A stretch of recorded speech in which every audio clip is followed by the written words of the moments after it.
Namaskar. This is Three Classes. I am Sushil Kumar. Today in this session we are going to analysis all the question paper that you have appeared in class 12th examination.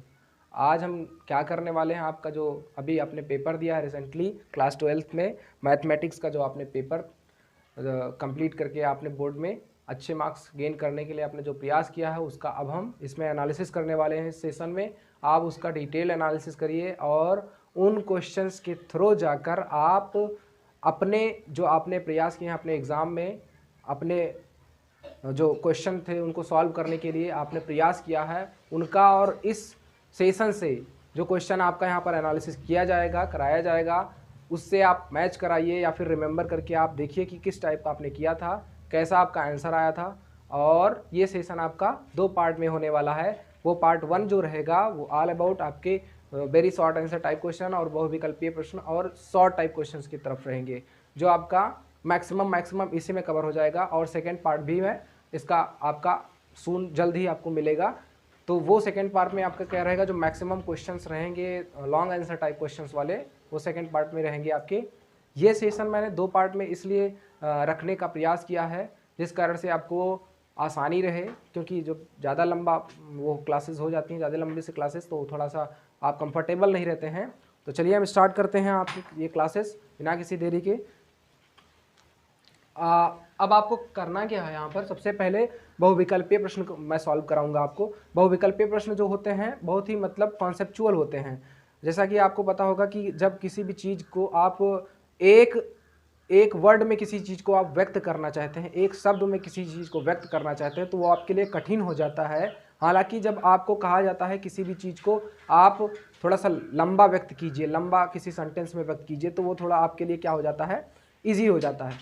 तो उसी तरह से आपको क्या करना है, very short answer type question की तरफ आपको क्या करना है, ज़्यादा से ज़्यादा रुझान रखना है। ओके, क्या करना है आपको, रुझान इस तरह रखना है कि जो शॉर्ट टाइप क्वेश्चंस होते हैं वो क्या होते हैं आपके बड़े ही कॉन्सेप्चुअल इस तरह से होते हैं कि जब आप सारे के सारे सिलेबस पढ़ लेते हैं, कंप्लीट सिलेबस आप क्या करते हैं रन थ्रू पढ़ लेते हैं, तभी आप वेरी शॉर्ट टाइप क्वेश्चंस कर पाते हैं। तो चलिए स्टार्ट करते हैं आपका सॉल्यूशंस।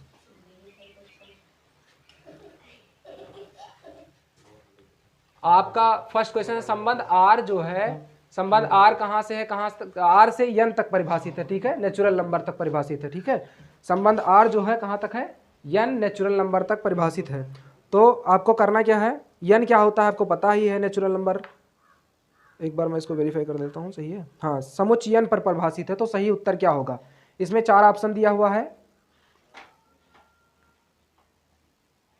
चलिए अब अगर कोई भी सेट, ठीक है, कोई भी सेट है वो रियल नंबर का है एक, और एक सेट क्या है, नेचुरल नंबर का है। ओके, एक सेट रियल नंबर का है, एक सेट नेचुरल नंबर का है।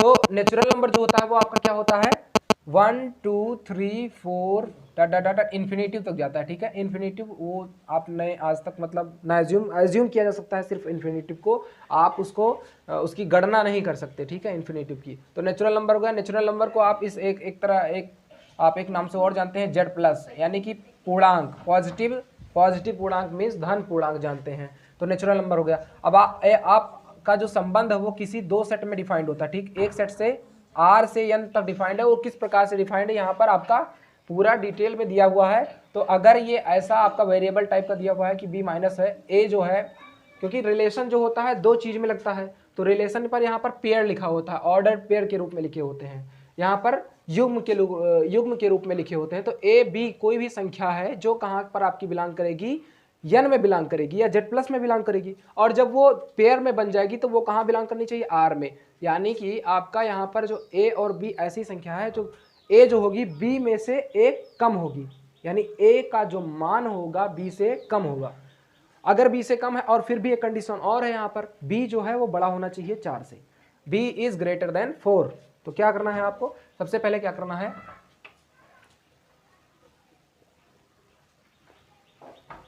कोई भी संख्या ले लीजिए, आप कंसीडर कीजिए। यहाँ पर सबसे पहले कंडीशन आप नोट कीजिए, v इज ग्रेटर देन 4, यानी 4 से बड़ी होनी चाहिए संख्या।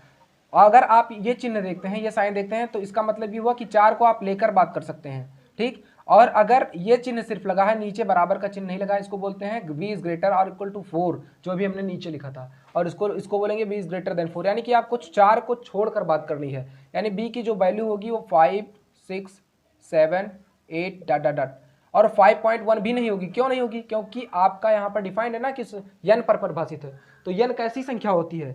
n आपकी होती है, n आपका क्या होता है? नेचुरल नंबर होता है। तो ये नेचुरल नंबर कम पूर्णांक होगा ना, तो 5, 6, 7, 8 डॉट डॉट डॉट आगे तक चला जाएगा, ठीक है। और a कैसे होगा आपका? अब a जो होगा वो कैसे निकल कर आएगा? a बराबर क्या है? b minus 1। तो b माइनस 1, अगर आप b 5 ले रहे हैं, ठीक, तो 5 माइनस 1 करेंगे तो a कितना आ जाएगा आपका? 4 आ जाएगा। और a बराबर b माइनस 1 अगेन। अब आप b बराबर यहाँ पर जब आपने कितना लिया था? b बराबर आपने 5 लिया था, ओके। अब यहाँ पर आप b बराबर कितना ले लीजिए? 6 ले लीजिए। अब फिर a बराबर कितना आ जाएगा? 6 माइनस 1 बराबर कितना आ जाएगा? 5। a बराबर कितना आ जाएगा? 5। अब अगर ऐसे ही आप आगे टर्म बढ़ाते चले जाएं b की वैल्यू, a की वैल्यू आपको क्या मिलती चली जाएगी? आगे आप b का टर्म ऐसे बढ़ाते चले जाएंगे आगे तो a का जो वैल्यू होगा वो मतलब b से बस जस्ट एक ही कम रहेगा, ठीक है। यहाँ पर b कितना रखा था आपने? 6, तो a कितना आया? 5। b आपने 5 रखा तो a कितना आया? 4 आया, ठीक। तो आप ये जो पेयर बनेगा इसको पहले डिफाइन कर लीजिए। पेयर आप इसको बोलते हैं जो सेट होता है, पहला सेट और दूसरा सेट, इसको डोमेन बोलते हैं, इसको क्या बोलते हैं? रेंज बोलते हैं। जहां पर फलन जाता है, एग्जिस्ट करता है, तो वैसे फलन नहीं है, ऐसा संबंध है, रिलेशन है आपका, ठीक है। तो यहाँ पर क्या करना है आपको? सबसे पहले ये आपका आर बनाइए, आप कुछ कांस्टेंट लेकर बनाइए। कांस्टेंट लेकर बनाएंगे इसका मतलब कि अगर आप b, तो आप b सबसे पहला कंडीशन b 4 से बड़ा होना चाहिए, तो यानी कि b 5 लेंगे तो a कितना आएगा? 4 आएगा, 5 का 4, ओके। और फिर उसके बाद में b 6 लेंगे तो a कितना आएगा? 5 लेगा। फिर b 7 लेंगे तो a कितना आएगा? 6 आएगा। ऐसे डाटा कंडीशन बनता चला जाएगा। तो मान लीजिए हमने 3 ही डिजिट लिया, ठीक है। फिर क्या कह रहा है कि समुच्चय n पर परिभाषित है, ठीक है। ये ऐसा सेट होना चाहिए कि समुच्चय कहां पर परिभाषित हो? n पर। तो आपका ऑप्शन दिया हुआ है, आप ऑप्शन के थ्रू इसको चेक करेंगे, ठीक है। इसमें पूछ रहा है 2, 4 और फिर क्या पूछ रहा है यहाँ पर?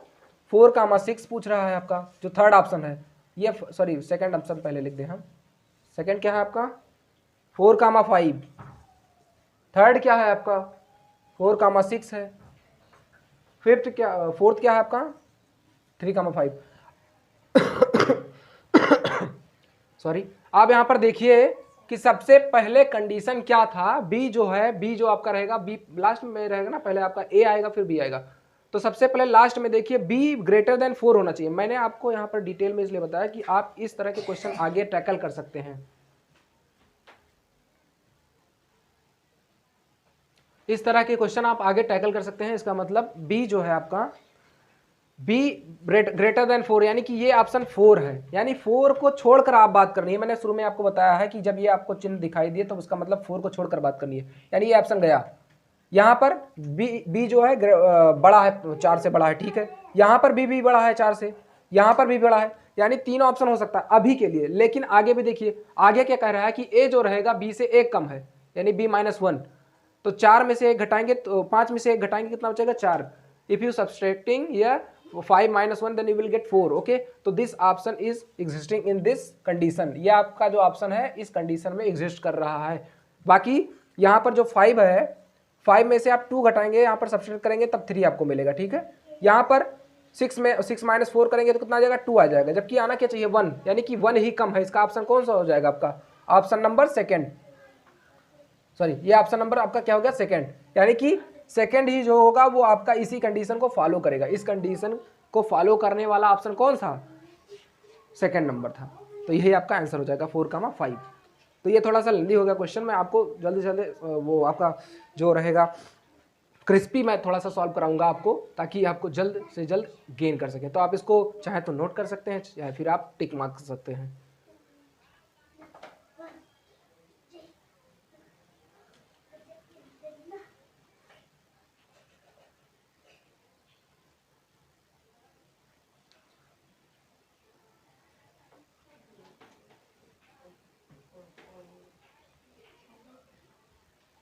सेकेंड क्वेश्चन क्या है आपका? tan inverse √3 minus cot inverse √3। अब √3 किस वैल्यू पे होता है? tan के किस वैल्यू पर √3 होता है? tan 60 की वैल्यू कितनी होती है? √3 होती है, ठीक। तो tan इनवर्स tan 60 हो जाएगा, tan इनवर्स tan 60 हो जाएगा, और माइनस कॉट इनवर्स। अब यहाँ पर कौन सा, आप यहाँ पर कॉट की किस वैल्यू पे √3 आती है, कॉट की किस, यहाँ पर tan भी रख सकते हैं लेकिन आप यहाँ पर कॉट रखेंगे, इनवर्स इनवर्स क्या हो जाएगा आपका, इनवर्स जो होगा वो एक दूसरे को एलिमिनेट कर देगा, गायब कर देगा, यानी कि कॉट जो है कॉट 30 की वैल्यू पे √3 आता है, यानी यहाँ पर आप क्या लिख सकते हैं कॉट 30। तो ये पाई, इसको आप रेडियन में कर लीजिए, पहले इसको एलिमिनेट कर दीजिए, tan इनवर्स से tan इनवर्स एलिमिनेट हो जाएगा, tan 60 जो है अंदर tan इनवर्स से tan एलिमिनेट हो जाएगा, और माइनस यहाँ पर 30 डिग्री बचेगा, ठीक।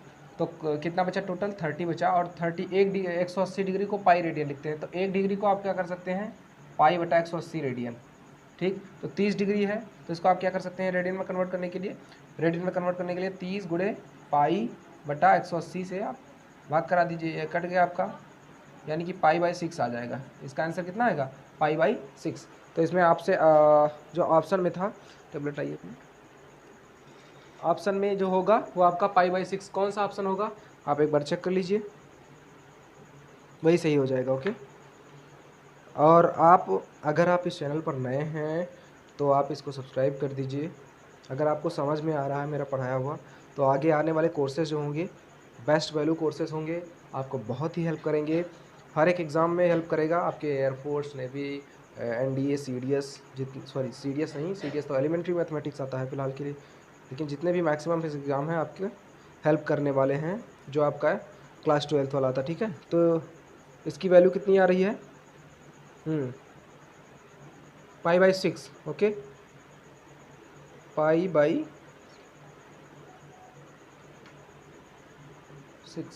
1 मिनट, यहाँ पर मुझसे मिस्टेक हो गया था शायद, यहाँ पर माइनस रहेगा, ओके।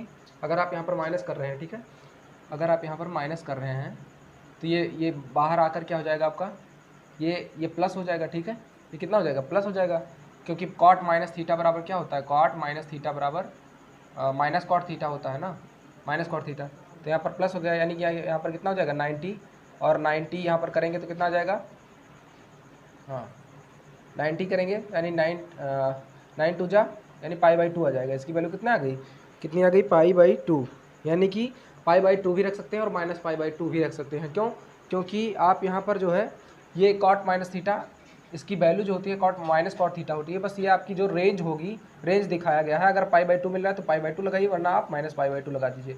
तो ऑप्शन नंबर सेकंड आपका सही है, सेकंड ऑप्शन माइनस पाई/2 सही है। थर्ड क्वेश्चन की ओर चलते हैं। थर्ड क्वेश्चन आपका क्या है, हाँ, कॉस इनवर्स e के पावर x का डिफरेंशिएशन निकालना है आपको। कॉस इनवर्स e के पावर x का डिफरेंशिएशन आप कैसे निकालेंगे, इसको आप देख लीजिए, एक बार रिव्यू कर लीजिए, इसका इरेज कर रहा हूँ मैं इसको।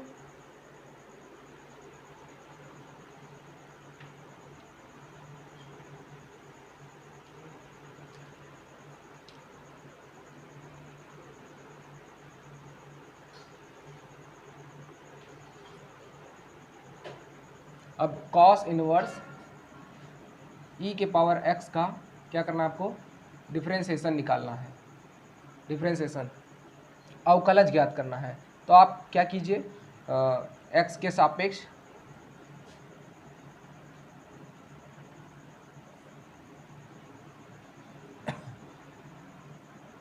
अवकलन करने पर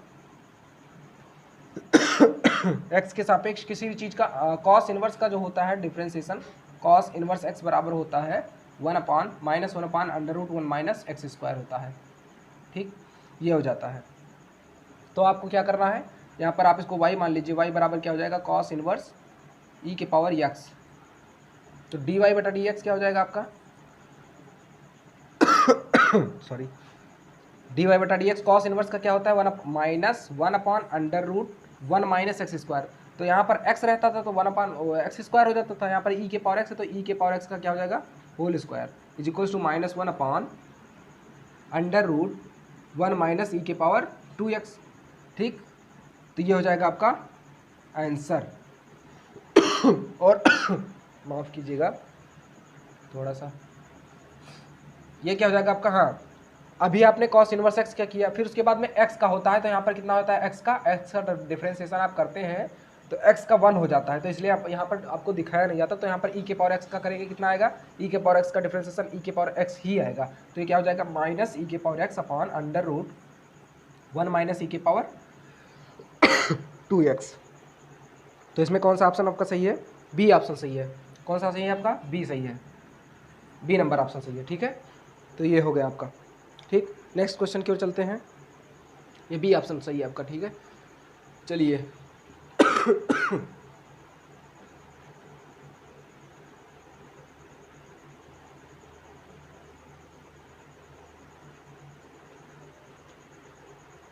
नेक्स्ट क्वेश्चन आपका क्या है? 1 मिनट।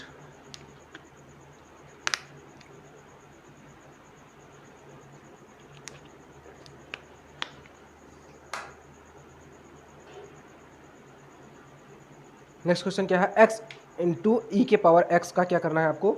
इंटीग्रेशन निकालना है। ठीक, x इंटू ई के पावर x का क्या निकालना है आपको? समाकलन निकालना है। ठीक है, तो इसमें आप क्या कीजिए, फर्स्ट और सेकंड मान के डेरिवेटिव किया जाता है। इसमें अगर आपको fx और gx दो फंक्शन दिए हुए होते हैं तो यहाँ पर फार्मूला होता है आपका, फर्स्ट फंक्शन इसको मानिए, सेकंड मानिए इसको। तो फर्स्ट को आप क्या करेंगे, यहाँ पर फर्स्ट को आप रोक लेंगे, सेकंड का इंटीग्रेशन कर देंगे यहाँ पर सेकंड का क्या कर देंगे आप? इंटीग्रेशन। ठीक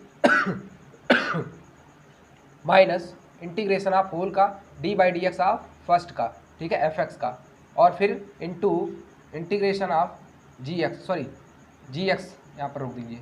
ठीक, और पूरे का फिर इंटीग्रेशन। तो ये हो जाएगा आपका फार्मूला। इसी फार्मूले पर आपको इसको मानना है पहले। इसमें आइलेट होता है, आइलेट एक इसका ट्रिक होता है, याद करना होता है आइलेट।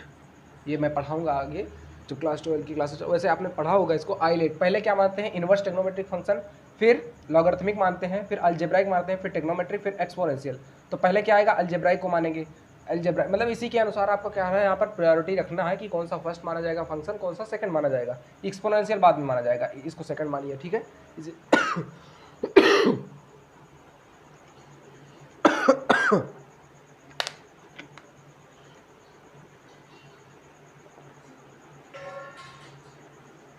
चलिए, तो इसको आप फर्स्ट मान लीजिए। तो फर्स्ट को आप क्या करेंगे? रोकेंगे, सेकंड का इंटीग्रेशन करेंगे into d x, okay, minus integration आप पूरे का डी बाई डी एक्स आप फर्स्ट इंटू ई के पावर एक्स और पूरे का इंटीग्रेशन। एक्स ई के पावर एक्स का इंटीग्रेशन होता है ई के power x minus D by d x, x का करेंगे डिफ्रेंसिएशन 1 आ जाएगा, ई के पावर एक्स का, ई के पावर एक्स ऐसे नोट हो जाएगा आपका, एक्स ई के पावर एक्स बचेगा माइनस ई के पावर एक्स का इंटीग्रेशन आप फिर से करेंगे, 1 का मतलब रह ही नहींगा कुछ, ई के पावर एक्स का इंटीग्रेशन ई के पावर एक्स होता है प्लस सी जुड़ जाएगा, यही आपका आंसर हो जाएगा। तो इसमें आप लिख सकते हैं, इसमें आप ई के पावर एक्स का अमन कर लीजिए, अंदर बचेगा एक्स माइनस 1 प्लस सी बचेगा, ओके। और हाँ, यही हो गया आपका आंसर नंबर। ई के पावर एक्स इंटू क्या दिखा रहा है यहाँ पर? एक्स माइनस 1, ये आपका थर्ड ऑप्शन सही है। ठीक है, सी नंबर ऑप्शन सही है, सी ऑप्शन सही है। ठीक है, चलिए, ई के पावर एक्स चाहे बाद में रख दीजिए चाहे पहले आप रख दीजिए। ठीक है, चलिए आगे चलें। नेक्स्ट क्वेश्चन की ओर चल रहे हैं। ये आपका कौन सा क्वेश्चन था? ये आपका घा नंबर था। ठीक है, घा यानी फोर्थ नंबर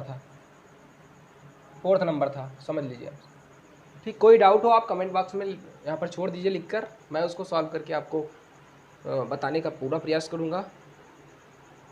इस चैनल से आप जेन्युइन चीज़ें पढ़ेंगे, एक बहुत ही मतलब फाउंडेशन टाइप का आपको पढ़ाया जाएगा, बेसिक टू एडवांस लेवल तक, ताकि आप अपने फ्यूचर को अच्छे रास्ते तक डायरेक्ट कर पाएँ। मेरा किसी भी बच्चे को, किसी भी स्टूडेंट्स को, किसी भी लर्नर्स को ऐसा चीट करने का कोई भी वो नहीं रहता है। मैं जिस चीज़ में एक्सपर्ट हूँ उसी चीज़ को आपको क्या करूँगा? प्रोवाइड कराऊँगा, उसी चीज़ के बारे में नॉलेज। तो आप उस चीज़ को ग्रैस्प करने के लिए, उस चीज़ को आप गैदर करने के लिए आप इस चैनल पर बने रहिए, और उस बच्चों तक ये चैनल शेयर कीजिए जो बच्चे आज वंचित हैं उस शिक्षा से, जो हायर किसी लैंग्वेज को नहीं समझ पाते। मैं इजी लैंग्वेज में उनको समझाने का बहुत प्रयास करूँगा, बहुत अच्छे तरीके से, और ईजी टू मैं उनको मॉडरेट से होते हुए टफ तक लेकर जाऊंगा, उनको एक अच्छा मार्गदर्शन देकर।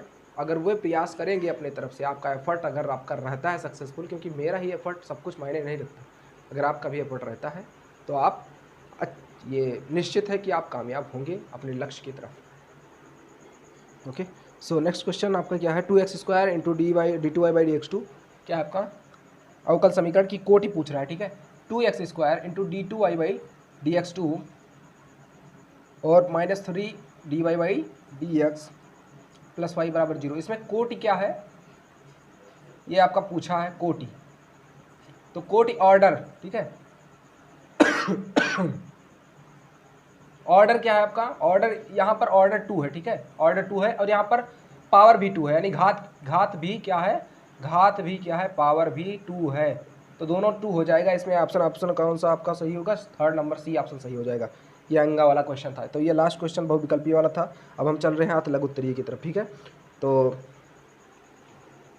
चलिए आगे चलें। ये आपका सी ऑप्शन सही था, ठीक है। कोड क्या होता था, जो आप किस ऑर्डर में, कितने ऑर्डर में आपने डिफ्रेंशिएट किया है किसी भी चीज़ को। इसको आप डी डैश से भी लिखते हैं, वाई डैश से भी लिखते हैं, और हाँ स्मॉल d/dx से भी लिखते हैं, ये तो पता ही है आपको।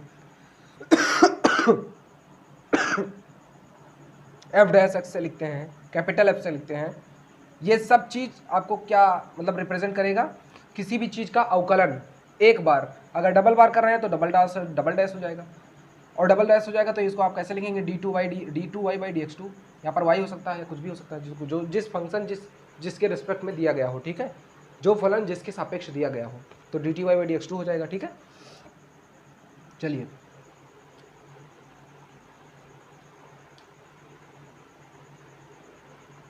आगे चलें। ये आपका 2 का नंबर क्वेश्चन क्या है, आपका 2 का क्वेश्चन। सभी खंड इसमें करना था आपको 2 नंबर का क्या था आपका, यदि a बराबर ABC, b बराबर 1 2, a बराबर ABC और b बराबर 1 2, तो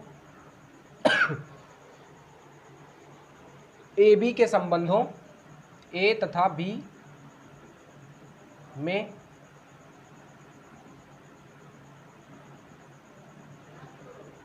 संबंधों की संख्या ज्ञात करनी है, ठीक है, ये ज्ञात करना था आपको। तो a से b में कितने रिलेशन हो सकते हैं, ठीक है, a से b में कितने रिलेशन हो सकते हैं ये आपको फाइंड करना था। तो a हो गया आपका डोमेन, जहाँ पर इमेज बनाना है वो आपका b हो गया। a से b में कितने हो सकते हैं, तो ये आपको, ये आपने पढ़ा होगा संबंध यानी रिलेशन a b c। ये a जो है अकेला 1 और 2 है, यहाँ पर 2 ही है, तो a अकेला 2 बार बना सकता है, b 2 बार बना सकता है और c भी 2 बार बना सकता है। इसको मैं डिफ्रेंशिएट कर दे रहा हूँ अलग अलग कलर से, ताकि वो आइडेंटिफाई करने में आपको परेशानी ना हो। तो ये आपका बनेगा 6, ठीक है। रिलेशन की संख्या कितनी होगी, 6 होगी। b बनाएगा 2 और उसके बाद में a बनाया 2, ठीक है, इमेज, और c भी बनाएगा 2 इमेज, ठीक है। मान लीजिए a b c 3 रिश्तेदार हैं घर में, ये 2 सदस्य हैं, a आएगा तो दोनों से मिलेगा, b भी दोनों से मिलेगा, c भी दोनों से मिलकर ही जाएगा, ठीक है। इसका और भी तरीका होता है। इसका तरीका ये होता है कि किसी भी चीज़ का इमेज प्राप्त करने के लिए आप क्या करते हैं, वो जब लेंथी क्वेश्चन होता है तब आप उसका यूज़ करते हैं। फिलहाल के लिए आप यही यूज़ करेंगे।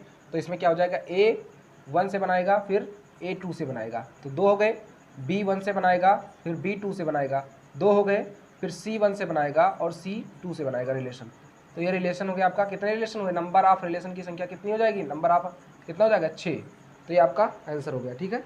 चलिए खा नंबर पर चलते हैं। खा क्या था आपका, अवरोधों के बारे, अवरोधों का संबंध जो है आपका ध्यान में रखते हुए आपको आलेख खींचना था। लीनियर प्रोग्रामिंग से क्वेश्चन आया है, सी नंबर क्वेश्चन। और मैं आपको ये बता देना चाहता हूँ कि जितना भी क्वेश्चंस आए हैं इस बोर्ड एग्जाम में अब तक के, मैं बता दे रहा हूँ आपको, आर.डी. शर्मा की बुक से एक भी क्वेश्चन बाहर नहीं है। आप अगर आर.डी. शर्मा पढ़ रहे हैं, आप रिकमेंड कर रहे हैं किसी बच्चों को, क्योंकि धीरे धीरे यूपी बोर्ड का सिलेबस जो हो रहा है रिड्यूस हो रहा है, और आगे आपको आगे आपको सामना करना पड़ेगा उतने ही सिलेबस से जितना सिलेबस आपके कंपटीशन में रखा जाता है। तो क्या करना पड़ेगा आपको, फिर से पढ़ना पड़ेगा आपको। इससे अच्छा, उससे बेहतर क्या है, आप पहले पढ़ लें, आपको बोर्ड एग्जाम में अच्छा मार्क्स भी मिलेगा और आपको कंपटीशन में भी हेल्प मिलने वाला है। तो जिस वजह से हमने क्या किया है, आर.डी. शर्मा और एच.सी. वर्मा फिजिक्स, इसी चैनल पर आपको basic to advance level class 10th to 12th के लिए मैंने क्या किया है, 9 to 12 के लिए आर.डी. शर्मा मैथमेटिक्स रखा है, और 11 to 12 के लिए मैंने एच.सी. वर्मा फिजिक्स रखा है। वो पढ़कर बच्चे अपना फाउंडेशन मजबूत कर सकते हैं, आईआईटी, एनडीए और फिजिक्स को लेकर, फिजिक्स को लेकर जेईई एडवांस और मेंस और नीट के लिए भी कर सकते हैं। तो उसको आप ज़्यादा से ज़्यादा शेयर कीजिए। इसी चैनल में मैं डिस्क्रिप्शन बॉक्स में आपको लिंक दे दूँगा, उस कोर्स का जो कोर्स मैंने शेड्यूल किया था वो कोर्स मैंने इसमें डाल दिया है। उस अपकमिंग दिनों में जल्द ही स्टार्ट हो जाएगा, आपको मिलेगा, ठीक है। तो उसको ज़्यादा से ज़्यादा आपको शेयर करना है। क्या है आपका कंडीशन, क्या है सेकंड नंबर, क्या है x + y लेस और इक्वल टू 4 और x जो है आपका ग्रेटर और इक्वल टू 0, y जो है ग्रेटर और इक्वल टू 0, फिर क्या है आपका z जो है 3x + 4y। तो यहाँ पर क्या करना था आपको, अधिकतम मान ज्ञात करना है, ठीक है, मैक्सिमाइज करना है, मैक्सिमाइज। अधिकतम मान कैसे निकालेंगे आप, अधिकतम मान किसका, इस समीकरण का जो है अधिकतम मान कैसे आप निकालेंगे। तो इसके लिए बहुत ही इजी तरीका है आपका, क्या करना है यहाँ पर एक बार हम वेरीफाई कर दे रहे हैं कि ये क्वेश्चन सही है या फिर हाँ, x + y जो है लेस और इक्वल टू 4 है, हाँ ग्रेटर और इक्वल टू है, ठीक। चलिए आगे चलते हैं, ठीक। अब आपको क्या करना है, सबसे पहले क्या करना है, इसको एक सॉल्यूशन करते हुए आपको यहाँ पर लिखना है x + y जो है या तो 4 से छोटा होगा या 4 के बराबर होगा। तो आप छोटा होने पर कंडीशन पे आप जल्दी वेरीफाई नहीं कर सकते हैं, तो बराबर वाला ले लीजिए। x जो है बराबर है 0 के और y है बराबर के 0 के, ये ले लीजिए आप। फिर यहाँ से देखिए, अगर आप x को 0 पुट कर रहे हैं यहाँ पर, तो y को क्या मिल रहा है आपको, y को 4 मिल रहा है आपका, ठीक। और y अगर 0 पुट कर रहे हैं आप, तो x क्या मिल रहा है आपको, x मिल रहा है 4, ठीक। तो यानी कि यहाँ पर क्या मिला आपको, कोऑर्डिनेट 0,4 मिला, यहाँ पर क्या मिला 4,0 मिला, है ना। y 0 पुट कर रहे हैं तो x कितना मिल रहा है, 4 मिल रहा है। किस इक्वेशन से, ये जो मिला है आपको इस इक्वेशन से मिला है, ठीक है, फर्स्ट इक्वेशन से। अब आप क्या कीजिए, इसको आप x एक्सिस पे ड्रा कीजिए, x y एक्सिस पे जो कोऑर्डिनेट ज्योमेट्री है उस पर ड्रा कीजिए। आप ड्रा करके देखिए यहाँ पर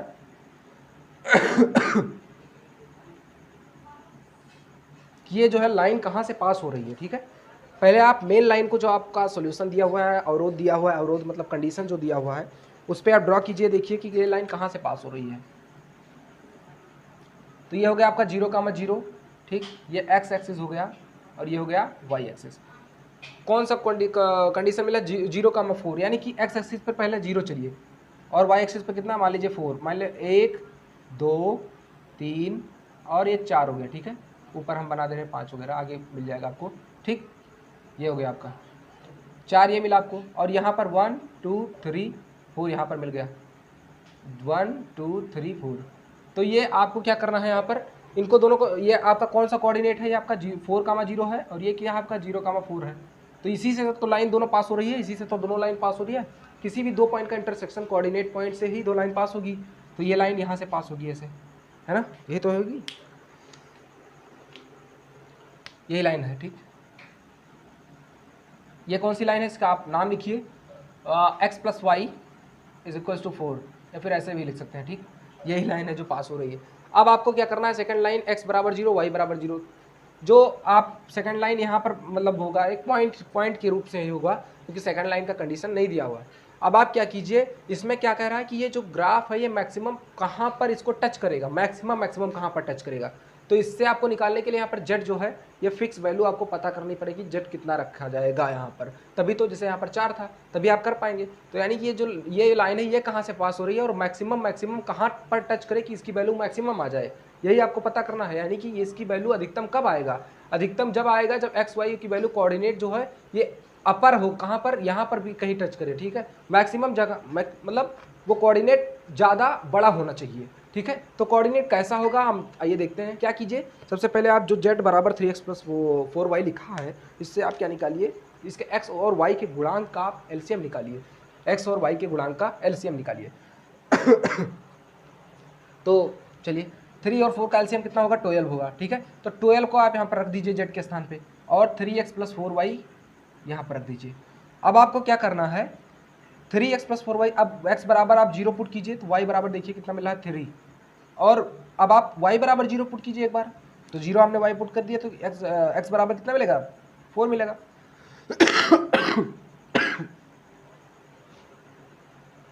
हाँ जी, ठीक। तो अगर आपको x बराबर 0 मिल रहा है, सॉरी x बराबर आपने 0 पुट किया है, तो y बराबर क्या मिलेगा आपको, 4 3 जा 12, और y बराबर आपने 0 पुट कर दिया है तो 3 4 जा 12, तो ये हो गया आपका हाँ कोऑर्डिनेट 0,3 4,0। तो ये जो लाइन है कहाँ से पास हो रही है, 0,3 और 4,0। तो 0,3 कहाँ मिलेगा आपको, x एक्सिस पे 0 और y एक्सिस पे 3, यानी ये हो गया, और x एक्सिस पे 4 y एक्सिस पे 0, तो यानी ये हो गया। तो 2 पॉइंट आपको मिल चुका है, ठीक। तो इससे आप पास कराइए इस लाइन को। अब इस पे आपको मैक्सिमाइज करना है, ठीक है, इस पे आपको क्या करना है, मैक्सिमाइज करना है, ठीक है।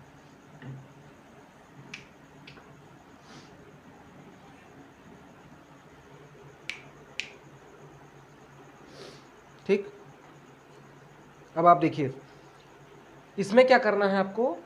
हाँ, ये हो गया, आपको कौन सी लाइन हो गई है, ये आपकी z बराबर कौन सी लाइन है, z बराबर 3x + 4y लाइन है, ठीक, ये वाली लाइन है।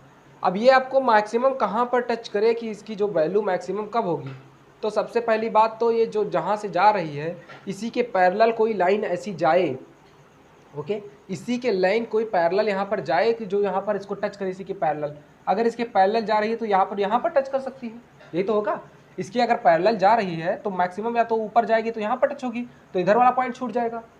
ऐसा तो है, जैसे यहाँ पर टच हो रही है लाइन 4,0 पे, ये लाइन टच हो रही है, दोनों इंटरसेक्ट हो रही है, कट रही है, प्रतिच्छेदित हो रही है, तो यहाँ पर छूट रहा है। अगर आप इसको इसी के पैरेलल अगर आप ड्रा कर सकते हैं कोई लाइन, तो ड्रा करिए, तो आप देखिए ये जो पैरेलल होगी यहाँ पर एक्स एक्सिस पे फिर नहीं टच करेगी, उसके आगे टच करेगी। तो उसके आगे टच करे तो उससे मुझे मतलब क्या है, जब इस पर इंटरसेक्ट ना करे, काटे ना, इसको काटे ना, अगर ये दोनों लाइन, जो एक लाइन ये वाली है और एक लाइन ये जब एक दूसरे को काटे ना, तो हमें कैसा मतलब कैसे पता चलेगा कोऑर्डिनेट पॉइंट, तो इसका मतलब टच करे, कहीं ना कहीं काटे, तो काटेगी यानी इंटरसेक्ट करेगी, प्रतिच्छेदित करेगी, तो वो मैक्सिमम पॉइंट यही होगा, या तो ये होगा। तो या तो आप ये लीजिए, तो ये दोनों पॉइंट सेम ही है।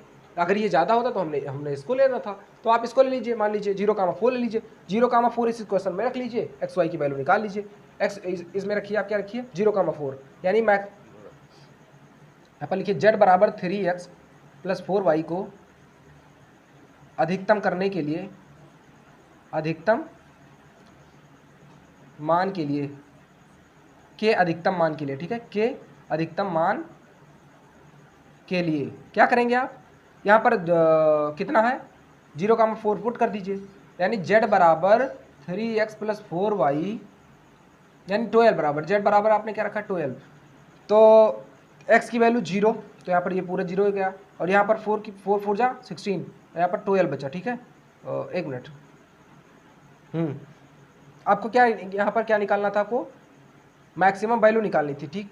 तो मैक्सिमम वैल्यू आपका कैसे निकलेगा, एक मिनट, जेड की वैल्यू निकालें, यहाँ पर जेड ही रखिए, सॉरी, वो तो आपने सोल्यूशन देखने के लिए किया था, इन दोनों का सोल्यूशन आपने एलसीएम निकाल कर, सॉरी, इन दोनों का एलसीएम निकाल कर 12 रखा था कि ये लाइन कहाँ से पास हो रही है, अगर कुछ कांस्टेंट यहाँ पर रख दिया जाए तो। अब यहाँ पर जेड रखिए, ठीक है, तो जेड की वैल्यू आपको फाइंड करनी, जेड बराबर कितना आ गया 16 आ गया, जेड बराबर कितना आ गया आपका 16 आ गया, तो ये मैक्सिमम वैल्यू हो जाएगी।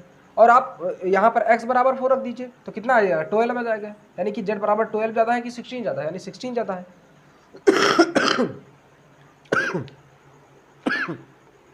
माफ कीजिएगा थोड़ा सा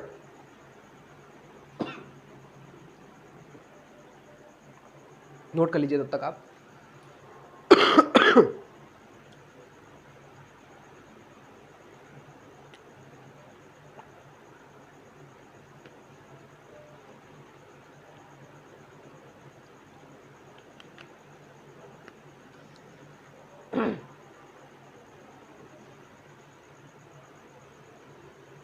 चलिए,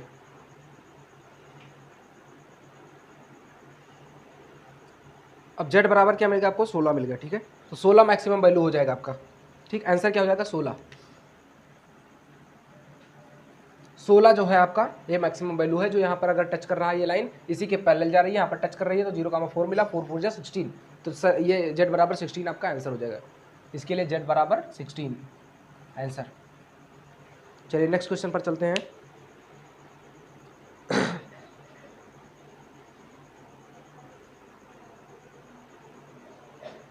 इरेज करूं,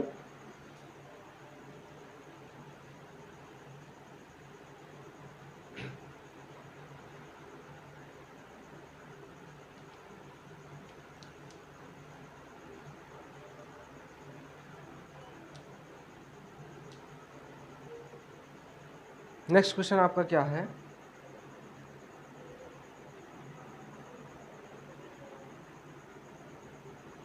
नेक्स्ट क्वेश्चन आपका, अगर दो वेक्टर दिए हुए हैं तो लैम्डा का मान निकालना है, ठीक है। अगर दो वेक्टर परस्पर लंब हैं तो लैम्डा का मान निकालना है।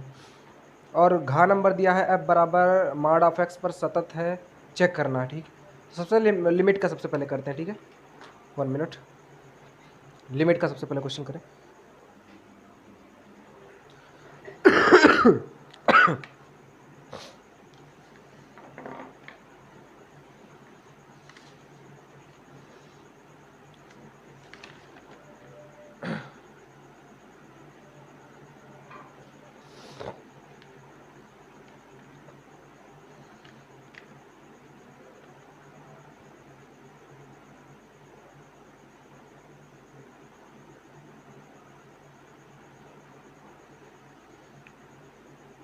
चलिए,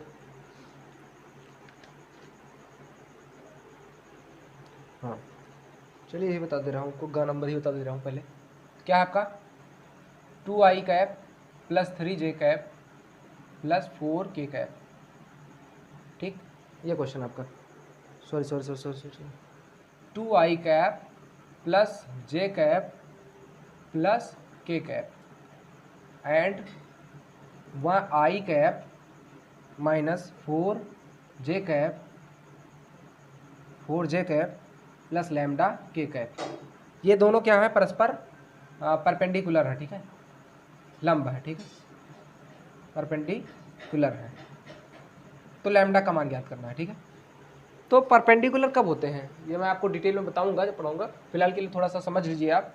उसका ओवरव्यू है कि जब कोई भी डॉट प्रोडक्ट किसी भी चीज़ का किया था, ए क्रॉस बी अगर डॉट प्रोडक्ट कर रहे हैं तो ये क्या होता है, ए बी कॉस थीटा होता है, ठीक। और कॉस थीटा के वैल्यू पे क्या होता है 90, कॉस 90 की वैल्यू 0, यानी ए डॉट बी यानी इन दोनों का क्रॉस डॉट प्रोडक्ट क्या हो जाएगा, 0 हो जाएगा।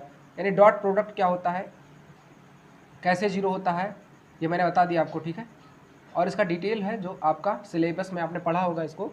तो डॉट प्रोडक्ट क्या हो जाएगा, 0 हो जाएगा। तो डॉट प्रोडक्ट इन दोनों को निकालिए, यानी 2i cap plus j cap plus k cap और into i cap minus 4j cap plus lambda k cap. तो इन दोनों का डॉट प्रोडक्ट जो हो जाएगा वो क्या हो जाएगा, तो इसका i से i होगा, यानी 2i cap into i cap dot I cap plus j cap minus plus minus क्या हो जाएगा, माइनस डॉट 4j कैप, यानी j कैप को साथ में लीजिए, यानी 4j डॉट j कैप और plus lambda k dot k cap. ये हो जाएगा आई कैप इंटू आई कैप बराबर क्या होता है, 1 होता है। आई कैप डॉट आई कैप बराबर 1 होता है, इसे j cap dot j cap बराबर भी होता है 2 into 1 minus 4 into 1 plus lambda into 1। और ये डॉट प्रोडक्ट किसके बराबर होता है, 0 के बराबर होता है। किसके बराबर, 0 के बराबर होता है, ठीक। तो इसके बराबर 0 हो गया, ठीक है। 2 minus 4 plus lambda is equal to 0, तो लैम्डा इज इक्वल टू कितना हो जाएगा, इधर बचेगा -2, इधर जाएगा +2 हो जाएगा, यानी लैम्डा की वैल्यू कितनी आ गई, +2 आ गई। तो लैम्डा बराबर 2 के लिए ये दोनों परस्पर लंब होंगे। लैम्डा के किस मान के लिए पूछ रहा था, ये परस्पर लंब होंगे। परस्पर लंब कब होंगे, लैम्डा बराबर 2 के लिए, लैम्डा बराबर 2 के लिए परस्पर क्या हो जाएंगे, आपके लंब हो जाएंगे, यानी they will be mutually perpendicular for the value of lambda is equal to 2। चलिए नेक्स्ट क्वेश्चन पे चलते हैं। कॉन्टिन्यूटी का है आपका, ठीक है। इसको मैं रेज कर रहा हूँ, आप चाहे तो स्क्रीनशॉट ले सकते हैं। ओके, क्या करना है आपको, कंटिन्यूटी का क्वेश्चन जो है वो आपका चेक करना है मॉड वाला। तो मॉड की वैल्यू आपको दो, मॉड जो होता है वो क्या करता है, दो वैल्यू आपको देता है डिफरेंट कंडीशन पे। जैसे मान लीजिए फंक्शन दिया हुआ है fx, फंक्शन दिया हुआ है fx बराबर मॉड x। किस पर चेक करना है, कंडीशन क्या है आपका, x बराबर 0 पर सतत है या नहीं। x बराबर 0 पर सतत मतलब क्या होता है, कॉन्टिन्यूअस बोलते हैं ना आप, कॉन्टिन्यूअस। आप अक्सर कॉन्टिन्यूअस यूज़ करते हैं, सतत आप जल्दी कोई यूज़ ही नहीं करता, यानी कॉन्टिन्यूअस चेक करना है। तो फंक्शन ये दिया हुआ है आपका, क्वेश्चन नंबर कौन सा है आपका, 2 का नंबर घा है, ठीक है, घा नंबर क्वेश्चन है। तो क्या करेंगे आप, fx का जो वैल्यू, fx की जो वैल्यू होगी वो दो वैल्यू होगी। पहली वैल्यू क्या हो जाएगी, fx की जो पहली वैल्यू हो जाएगी वो आपकी क्या हो जाएगी, मार्ट से कोई वैल्यू निकलता है तो एक -x होगा, एक +x होगा। -x कब होगा, पहले आप +x लीजिए बाद में माइनस लीजिए। तो +x कब होगा, जब x की वैल्यू जो है, x जो है वो बड़ा हो या बराबर हो 0 के, तभी प्लस हो सकता है। और -x कब होगा, जब x की वैल्यू छोटी हो 0 से। यही दो कंडीशन है, ठीक है।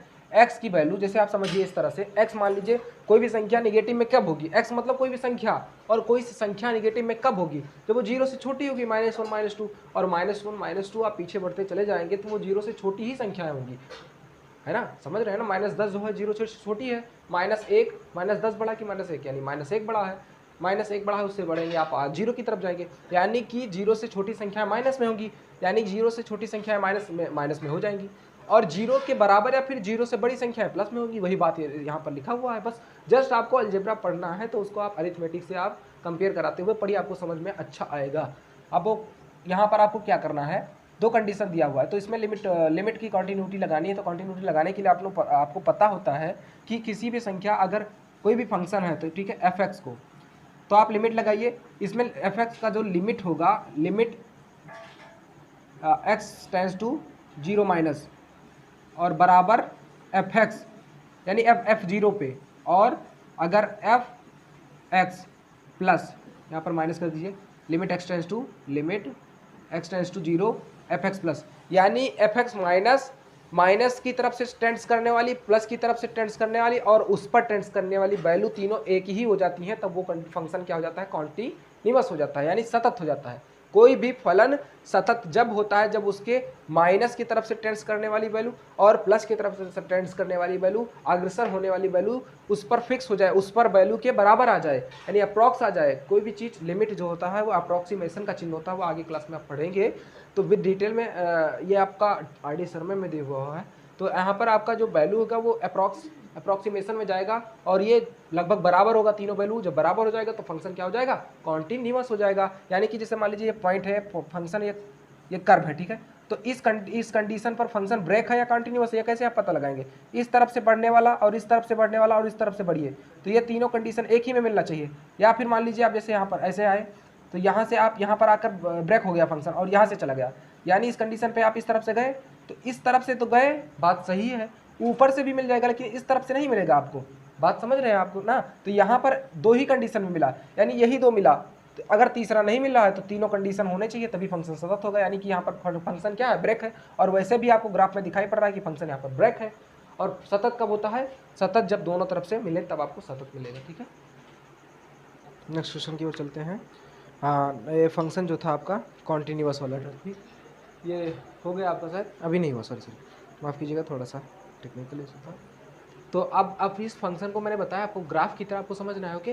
तो कैसे ये फंक्शन जो है आपका, ये फंक्शन कैसे दोनों तरफ से कॉन्टिन्यूअस होगा, यानी कि मैंने आपको बताया अभी, जैसे कोई फंक्शन कहीं पर ब्रेक है तो वो कॉन्टिन्यूअस नहीं माना जाएगा, यानी ये ब्रेक है, और यहीं से ये फंक्शन ऐसे है तब भी ब्रेक माना जाएगा, यानी कॉन्टिन्यूअस। डिफरेंशिएबिलिटी कॉन्टिन्यूटी आप इसको ढंग से पढ़ेंगे हम, बहुत ही अभी मतलब आपको समझ लीजिए बहुत ही बेसिक से आप, अब आपका क्या है, तो आप तो आगे क्लास में जा रहे हैं फॉरवर्डिंग, आपको बैकवर्ड थोड़ी ना आना, लेकिन हाँ जो बच्चे आपके जूनियर्स हैं उनको आप शेयर कीजिएगा ये चैनल, मैं उनके लिए बहुत ही बेहतरीन तरीके से क्लासेस अपलोड कराऊंगा।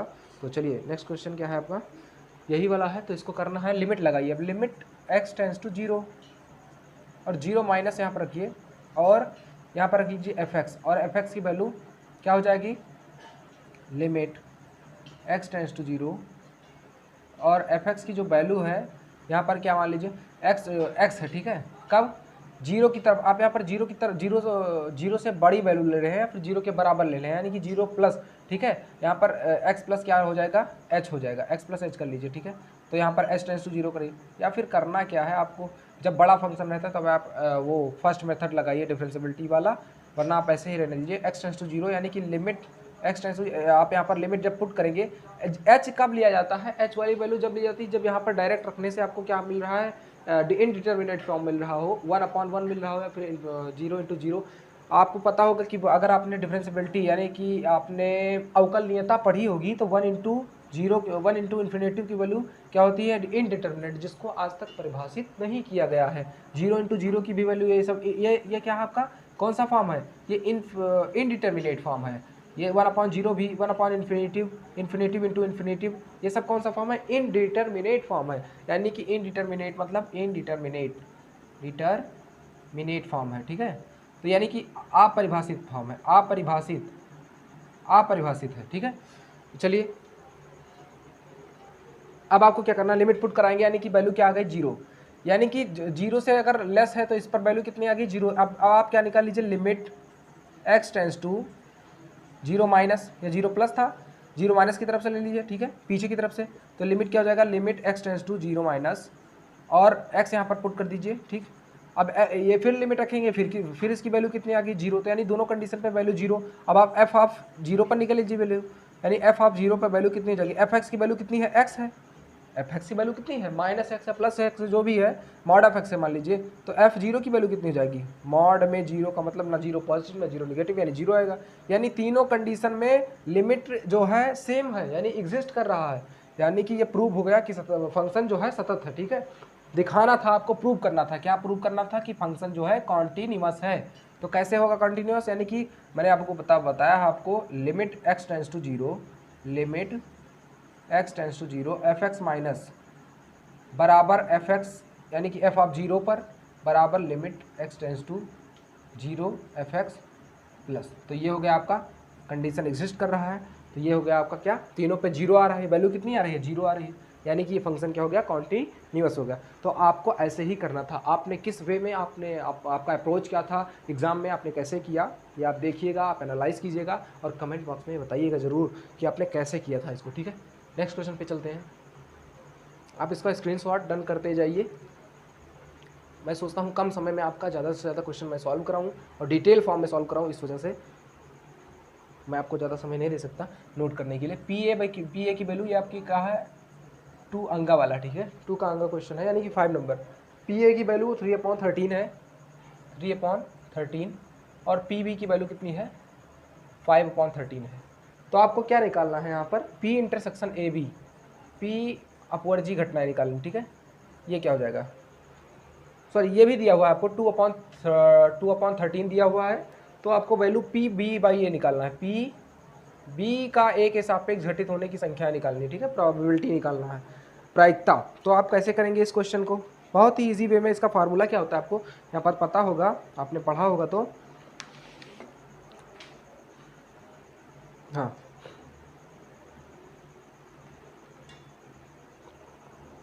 पी ए बराबर 3/13, 5/13, हाँ सही है।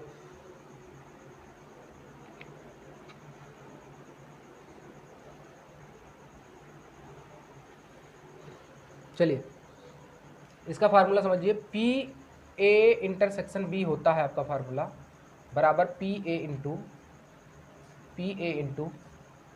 ठीक, पी बी बाई ए, ठीक, ये हो जाएगा आपका फार्मूला, ठीक है। फार्मूला क्या हो जाएगा आपका, ये हो जाएगा, ठीक है। चलिए पी बी बाई ए का मान कैसे निकालेंगे, इसी में वैल्यू पुट कर दीजिए, वैल्यू आ गया आपका आंसर। यानी कि सॉल्यूशन पे आप जाएंगे और क्या करना था आपको, यहाँ पर पी ए इंटरसेक्शन बी की वैल्यू दी हुई है 2/13, पी ए की वैल्यू कितनी दी हुई है 3/13, और पी बी बाई ए की वैल्यू फाइंड करनी थी।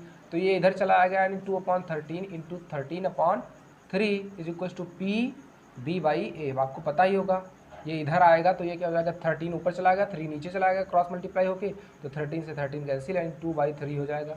प्रायबिलिटी बी का ए के सापेक्ष घटित होने की प्रायिकता कितनी हो जाएगी, 2/3, ये हो गया आपका आंसर, ठीक, 2/3। और आप यहाँ से निकाल भी सकते थे ए बाई बी भी निकाल सकते थे। तो पी ए बाई बी का फार्मूला क्या होता था, पी ए इंटरसेक्शन बी क्या होता है आपका, p b into p of a by b. यहाँ से आप ए बाई बी भी निकाल सकते थे, ए बाई बी कितना आएगा आपका, कितना आएगा ये आपका, यहाँ से आप रख के निकाल सकते, 2/13 इधर ये इसकी वैल्यू हो जाएगी, और 2/13 और इसकी वैल्यू कितना हो जाएगा, 5/13 इधर आएगा, 13/5 हो जाएगा, यानी कि इसकी वैल्यू कितनी आ जाएगी, पी ए बाई बी की वैल्यू आप भी फाइंड कर सकते थे, उसकी वैल्यू कितनी आएगी, 2/5 आ जाएगी, 2/5 ये हो जाएगा आपका आंसर। तो ये दोनों निकाल सकते थे, लेकिन आपको एग्जाम में वही करना होता है जो आपको क्या करना है, दिया होता है एग्जाम के क्वेश्चन पेपर में, आपको जो दिया होता है वही आपको करना होता है।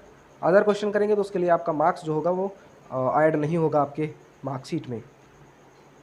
तो अब आपका 3rd नंबर क्वेश्चन है। अब आपको क्या करना है, इसमें XYZ की वैल्यू फाइंड करनी थी, ठीक, बहुत इजी आपका आया था, बट इजी उसके लिए होगा जिसने प्रयास किया होगा, है ना। तो आप एक बार फिर से अपना जोश बनाइए, अपना जो आपने अभी तक पेपर दिया है, हुआ है सही फिर भी बहुत अच्छा है, नहीं हुआ है जो कुछ कमी रहेगा उसको सुधार कीजिए, और जो मन करे सो प्राण ले, जो मन करे सो प्राण दे, वही तो सर्वशक्तिमान है। ये विश्व की पुकार है, ये भागवत का सार है कि युद्ध ही तो वीर का प्रमाण है। तो आप युद्ध में रणभूमि में जाएंगे तभी आपकी जय जयकार होगी, है ना। को रणभूमि में बार बार कदम रखकर और बार बार रणभूमि से विजय हासिल करके, फतेह हासिल करके आना है। हर एक एग्ज़ाम को, जो आपके लाइफ में अपेयर हो रहे हैं एग्ज़ाम को, उनको क्रैक करके और अपने आप में कॉन्फिडेंट बनाए रखना है अपने आप को, और कुछ ऐसा करके देश के लिए अपने करना है जिस वजह से समाज को इस अर्थ को आप कर समझ लीजिए, इस ब्रह्मांड में कुछ ना कुछ आप ऐसा कर जाइए जिस वजह से लोगों को, आने वाले प्राणियों को कुछ सहज रास्ता मिल सके और उनके जीवन के लिए सुखद कुछ मार्गदर्शक हो सके। यानी कि आपका जीवन तभी संभव होगा जब आप कुछ ऐसा करते हैं। वो कर कब पाएंगे? जब आप खुद में सक्षम रहेंगे। खुद में सक्षम कब होंगे? With the practice a lot. किसी भी चीज़ का आप प्रैक्टिस करते हैं, किसी भी चीज़ का आप निरंतर अभ्यास करते हैं, उस चीज़ के आप मास्टर हो जाते हैं। चलिए, थर्ड क्वेश्चन क्या है आपका, इसको इरेज कर रहा हूँ।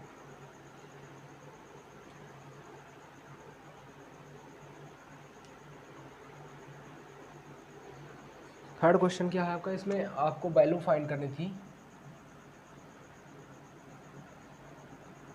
इसमें थर्ड क्वेश्चन में था आपका वैल्यू फाइंड करनी, ठीक है।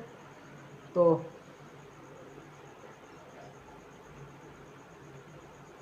चलिए, थर्ड नंबर है 3 का क्वेश्चन है, ठीक है। 3 का x plus z, y plus z और x plus y plus z बराबर मैट्रिक्स में फॉर्म में दिया हुआ है आपको 5 7 9। तो यहाँ से आपको क्या करना था, यहाँ पर रो और कॉलम की सहायता से आपको एक्स वाई जेड की वैल्यू फाइंड करनी है, ठीक। तो कैसे निकालेंगे एक्स वाई जेड की वैल्यू? यहाँ से जो आपका ये रो है, ये सॉरी जो कॉलम, जो स्तंभ है आपका, एक ही स्तंभ है, ठीक है। और कितने रो है? 3 रो है, ठीक है। तो स्तंभ को आप स्तंभ के बराबर रखिए, हल लीजिए आप यहाँ पर सोल्यूशन। एक्स प्लस जेड जो हो जाएगा 5 के बराबर हो जाएगा, और वाई प्लस जेड किसके बराबर हो जाएगा? 7 के बराबर, और x plus y plus z जो हो जाएगा 9 के बराबर हो जाएगा। तो यहाँ से आप क्या कीजिए, इन दोनों इक्वेशन फर्स्ट, सेकेंड और थर्ड मान लीजिए, ठीक। अब आप क्या कीजिए, फर्स्ट और माइनस कर दीजिए, सेकेंड माइनस फर्स्ट कर दीजिए, सेकेंड माइनस फर्स्ट। तो यहाँ पर क्या हो जाएगा, वाई प्लस जेड बराबर 7 और एक्स प्लस जेड बराबर 5। तो इसको सब्सट्रैक्ट करेंगे तो चिन्ह क्या हो जाएगा, इसका जो होगा अपोजिट हो जाएगा, जेड जेड कैंसिल हो जाएगा, यानी वाई माइनस एक्स बचा, वाई पॉजिटिव था, एक्स नेगेटिव। तो 7 माइनस 5 इक्वल्स टू 2, ये आपका फोर्थ इक्वेशन बन गया, ठीक है। यानी एक्स वाई माइनस एक्स की वैल्यू कितनी आ गई, जेड सॉरी 2 आ गई यहाँ पर 2, ठीक है। अब आपको x की वैल्यू पता करके यहाँ पर y के टर्म में रख देनी है, ठीक है। x की वैल्यू क्या हो जाएगी, y माइनस 2 हो जाएगा। x की वैल्यू y माइनस 2 समीकरण किससे, समीकरण थर्ड से, समीकरण थर्ड से, ठीक। रख दीजिए x की वैल्यू y माइनस 2। एग्जाम में लिखना था आपको z और 2 में डिफ्रेंशिएट करना था, वरना आपका एक ही जैसे हो जाएगा तो आपको कन्फ्यूज़न क्रिएट करेगा। यहाँ पर जब भी आप कोई भी लेटर को यहाँ पर रिप्रेजेंट कीजिए तो उस वे में रिप्रेजेंट कीजिए कि डिफ्रेंशिएट रहे, हर एक लेटर एक दूसरे से अलग रहे। x बराबर y माइनस 2 इसमें पुट कर दीजिए, यानी y माइनस 2 और प्लस y और plus z is equals to 9। ये क्या हो जाएगा, 2y plus z is equals to 9 2, ये 2 उधर जाएगा 11, यानी 2y प्लस जेड बराबर 11 आ गया, ठीक। और यहाँ पर क्या है, y प्लस जेड बराबर, ये आपका फिफ्थ इक्वेशन मान लीजिए। और समीकरण थर्ड यहाँ पर नोट कीजिए, समीकरण थर्ड क्या है, y प्लस जेड बराबर कितना है, 7, ये थर्ड है, ठीक है। सब्सट्रैक्टिंग, यानी दोनों को मैंने घटा दिया, ठीक है। सब्सट्रैक्टिंग ईच अदर, मैंने ऊपरी तो दोनों समीकरणों को घटाया, तो यहाँ से माइनस, ये दोनों कट जाएगा, ये दोनों कट जाएगा ना। यहाँ पर कितना बचेगा, y बचेगा, 2y माइनस वाई बराबर y, 11 minus 7 is equal to 4, यानी y की वैल्यू कितनी आ गई, 4। y की वैल्यू समीकरण किस में रख दीजिए, किसी में रख दीजिए, z का वैल्यू आ जाएगा, यानी y की वैल्यू समीकरण किससे, समीकरण सेकेंड से, समीकरण सेकेंड से आपने रखा। यहाँ पर आप ऊपर देखिए, इसके y की वैल्यू 4 यहाँ पर रखिए, यानी कि y की वैल्यू तो आपको पुट करनी है 4 प्लस जेड इक्वल्स टू 7, यानी z equals to 7 minus 4 equals to z equals to 3, यानी 3 जेड बराबर 3 आप फर्स्ट में रख दीजिए, समीकरण फर्स्ट से, समीकरण फर्स्ट से। तो फर्स्ट में आपने पुट किया यानी x प्लस 3 बराबर 5 यानी x बराबर 2। तो x की वैल्यू 2, 3 और 4, 2, 4 और 3, ठीक। यानी कि कितनी वैल्यू आ जाएगी आपको, 2, 4 और 3 आ जाएगी। आंसर क्या हो जाएगा आपका, एक्स वाई जेड की वैल्यू x बराबर 2, y बराबर 4 और z बराबर 3, ये हो जाएगा आपका आंसर, ठीक। तो ऐसे करना था आपको, हल जो है ऐसे करना था, ठीक है। अब नेक्स्ट क्वेश्चन पे चलते हैं, इसको आप स्क्रीनशॉट डाउन कर लीजिए, मैं आगे बढ़ रहा हूँ।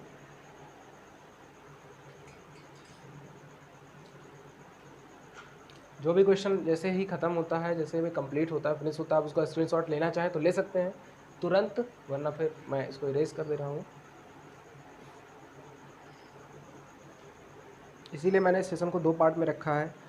आप इसमें जितना हो जाएगा मैं उसको मार्क कर दूंगा, आगे के लिए मैं जो सेकंड आपको मिलेगा सेकंड फॉर्म में, ठीक है। D y by d x बराबर क्या हो जाएगा आपका, x minus 1 upon 2 plus y. अब आप यहाँ से देखिए, यहाँ पर क्या करना है, इसका व्यापक हल निकालना है, ठीक। क्या करना है आपको, यहाँ पर व्यापक हल निकालना है। तो ये व्यापक हल आप कैसे निकाल पाएंगे इसको क्या करना था यहाँ पर, व्यापक हल, यानी कि व्यापक हल निकालने के लिए आप यहाँ पर इसको जो है आप सॉल्व करना था, इसको क्रॉस मल्टीप्लाई कराइए पहले। ये कौन सा नंबर था, 2 का खा, 3 का खा, 3 का खा, तो इसको उधर ले जाइए, यानी कि क्रॉस मल्टीप्लाई कराइए, सॉल्यूशन लिखिए, यानी 2 plus y is equals to क्या हो जाएगा, 2 plus y is equals to into d y और x minus 1 into d x. दोनों पक्षों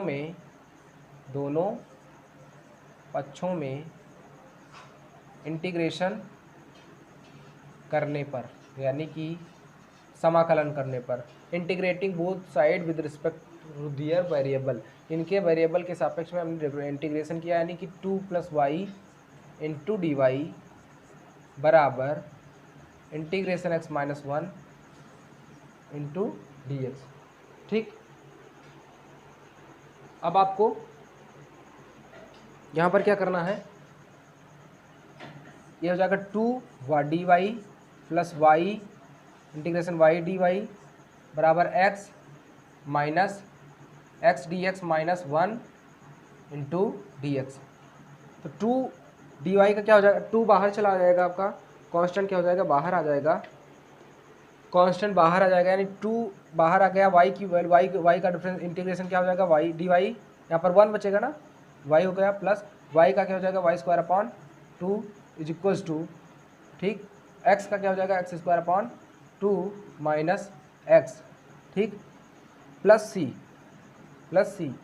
तो कुछ ऐसा होगा इसका, आप इसको क्या कर लीजिए, एक तरफ कर लीजिए, ठीक है।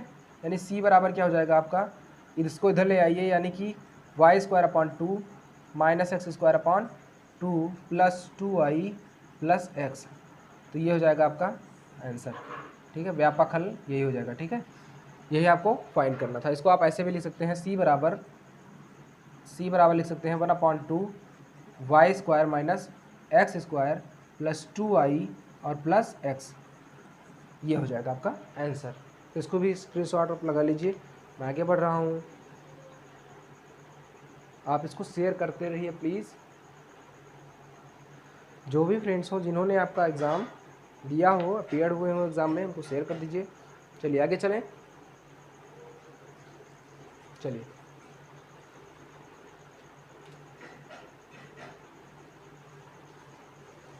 नेक्स्ट क्वेश्चन क्या है, ई पावर एक्स द्वारा परिभाषित है, सिद्ध कीजिए फलन एकाकी है। यानी कि कोई भी फलन एकाकी कैसे होगा, 1 की बात कर रहा है, ठीक है। फंक्शन f जो है वो r से r में डिफाइंड है, फंक्शन जो है r से r प्लस में डिफाइंड है, ठीक। और f x जो है वो किसके बराबर, फंक्शन क्या है, ई के पावर x है। क्या प्रूव करना है, 1 है, 1 फंक्शन है, ठीक है। 1 फंक्शन यानी एक ही फंक्शन है, एक से एक का रिलेशन, एक का रिलेशन दो से नहीं हो सकता, ठीक। फलन एक ही है, तो फलन एक ही कैसे हो गया, प्रूव कैसे करेंगे आप। कोई भी फंक्शन अगर r से r में डिफाइंड है, रियल नंबर से रियल नंबर में डिफाइंड है, यानी सॉरी ये रियल नंबर है पूरा और ये रियल यानी कि ये वास्तविक धनात्मक संख्या है, वास्तविक धनात्मक संख्या है, और ये वास्तविक संख्या रही आपकी। तो वास्तविक धनात्मक संख्याओं में अगर ये डिफाइंड है तो ये for each value of x, ये पॉजिटिव, यानी कि जो रिजल्ट आना चाहिए, रेंज आना चाहिए आपका, वो क्या होना चाहिए, पॉजिटिव, यानी पॉजिटिव हमेशा रहना चाहिए। ई के पावर अगर आप -1 पुट कर रहे हैं यहाँ पर तो माइनस भी एग्जिस्ट करेगा और जीरो भी एग्जिस्ट करेगा और पॉजिटिव भी एग्जिस्ट करेगा, लेकिन यहाँ पर सिर्फ पॉजिटिव रियल नंबर एग्जिस्ट करने चाहिए, जो आपका रेंज आए निकल कर आउटपुट आया, यानी ई के पावर -1 इक्वल टू 1/e हो गया। ठीक, तो इस तरह से आपको क्या करना है, तो यहाँ पर प्रूव करना है कि 1 1 फंक्शन है। ठीक है, कोई भी फंक्शन 1 1 कैसे होगा, चलिए आगे देखते हैं। तो आप क्या कीजिए, हाँ, x और y की जो है यहाँ पर क्या कर लीजिए,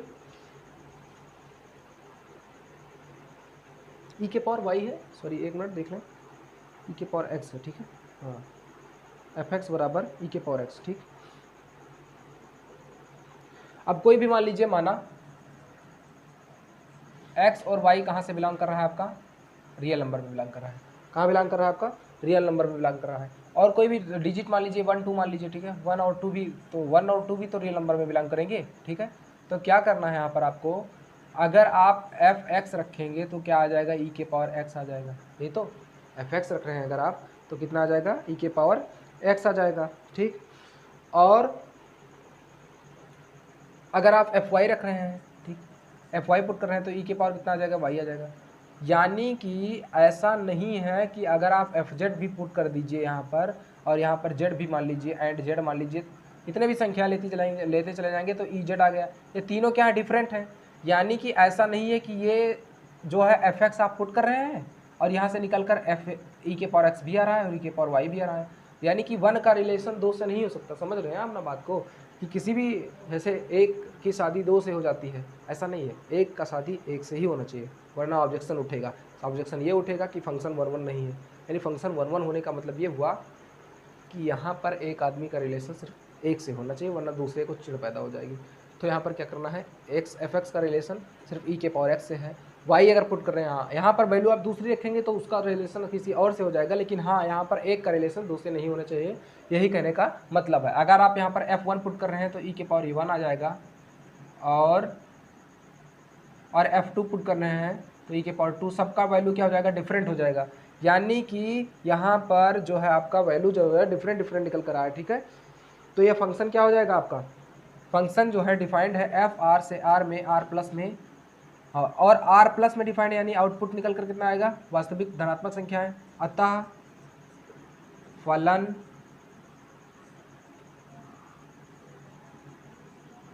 एक एक ही होगा, अतः फलन एक एक ही होगा, प्रूव्ड। ठीक, अब आगे चलिए, नेक्स्ट क्वेश्चन पर चलते हैं।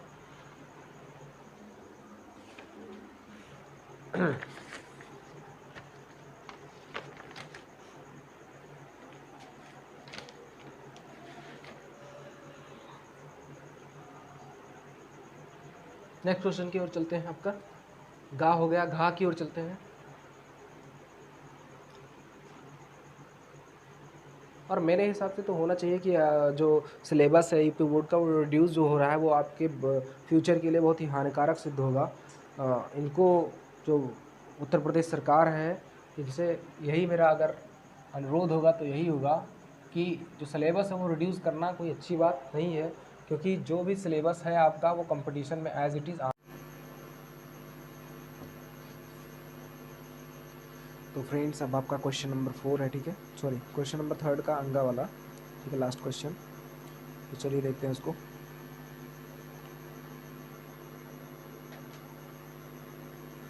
फिफ्थ नंबर क्वेश्चन, ठीक है, 3rd का 5th लास्ट क्वेश्चन 3rd का। ओके, चलिए 3rd का 5th, 3rd का नंबर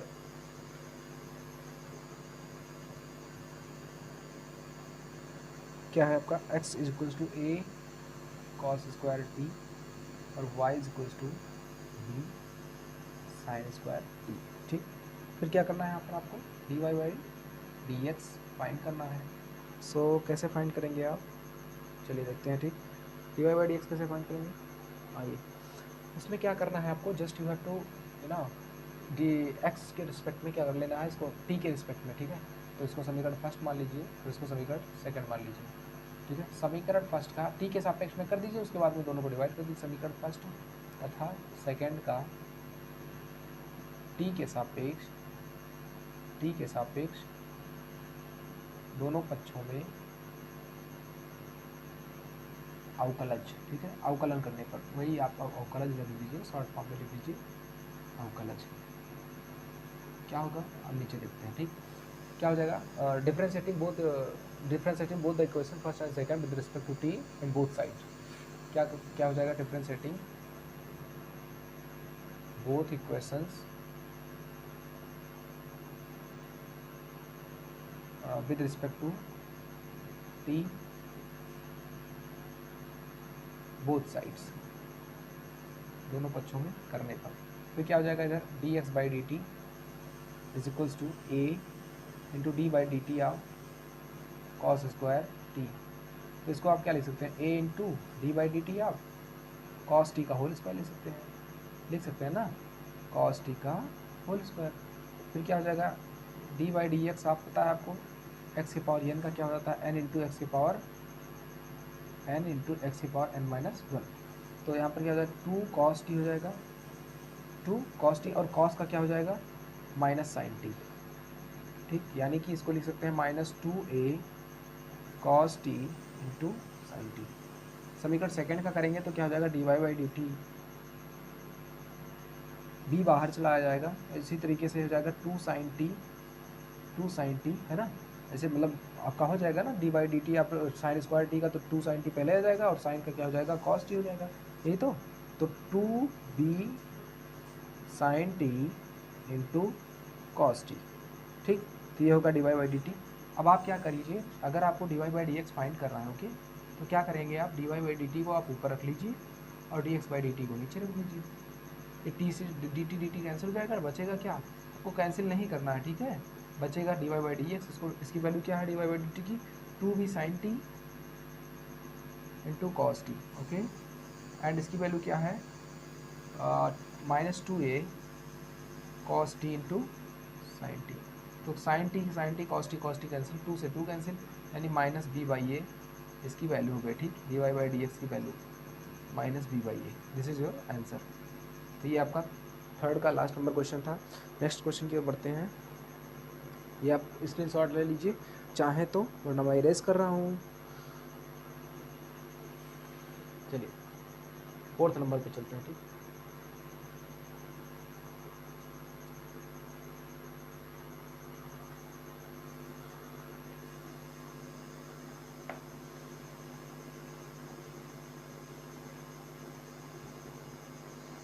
फोर्थ नंबर आपका क्या है क्वेश्चंस, जस्ट टेक 1 मिनट्स।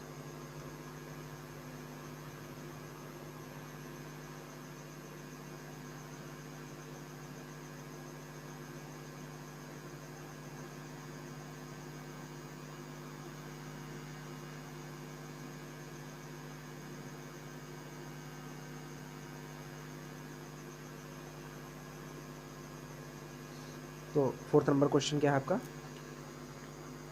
आपको इस सेशन को ज़्यादा से ज़्यादा शेयर करना है, जो भी बच्चे हैं उन तक पहुंचाइए, आप उन फ्रेंड्स तक पहुंचाइए ताकि उन तक पहुंच सके जो नीडी पर्सन्स हैं। और मैं बता दे रहा हूँ आपको बहुत ही डिटेल में, बहुत ही जोश और जुनून के साथ मैं आपको वो सेशन कराने वाला हूँ, वो आपका बेस बहुत ही मजबूत कर देगा। यदि आपका एज है, ठीक, यदि आपका 17.5 से, मैं बता दे रहा हूँ आपको 17.5 ईयर से लेकर 18 18.5 एज तक, हाँ 18.5 ही रहता है, 17.5 नहीं, सॉरी 16.5 से लेकर, ठीक, 16.5 साल से लेकर 18.5 साल तक, 19.5 साल तक रहते हैं शायद, 19 साल तक, 19.5 साल तक, 19.5 ईयर्स तक। ये क्या होता है आपका एनडीए का प्रिपरेशन, इसी के दौरान आपका मतलब सिलेक्शन होना होता है, तो होता है क्योंकि ये एज है, लिमिटेड एज है, ठीक है। तो इसी में आपका सिलेक्शन जो होता है, इसी में आपका लिया जाता है, इसी एज में। तो आप अगर इसके एज के अंदर आ रहे हैं क्लास 12 तक पास करने के बाद में, तो आप इस पर जुड़ जाइए, क्योंकि बहुत ही अच्छी ये पोस्ट होती है, बहुत ही अच्छा मतलब ये का पैसन होता है, एनडीए बहुत सारे बच्चों का सपना होता है। तो एनडीए नेशनल डिफेंस एकेडमी आपको पता ही होगा, तो बता दे रहा हूँ। और बाकी आईआईटी है, आईआईटी का बेस आपका बन जाएगा। और एनडीए हो गया, सॉरी एनडीए तो हो ही गया आपका, एक्स ग्रुप हो गया जो आपका अग्निवीर बढ़ चुका है, ठीक है। नेवी एसएसआर हो गया, डबल ए हो गया, इन सब का आपका जो है यहाँ पर प्रिपरेशन उसी के थ्रू आप करेंगे, उसका प्रिपरेशन आपका हो जाएगा, बहुत ही अच्छा स्ट्रॉन्ग बन जाएगा आपका। क्लास 12 में तो अच्छा मार्क्स मिलेंगे ही मिलेंगे, must you have to must you will score the good marks and you will gather the information, gather the knowledge about your competitive exam as well, okay। तो नेक्स्ट क्वेश्चन क्या है, fourth number का first number question क्या है आपका, okay. Fourth number का first question, fourth का क्या है, a y square equal to x cube, a y square equal to x cube and के बिंदु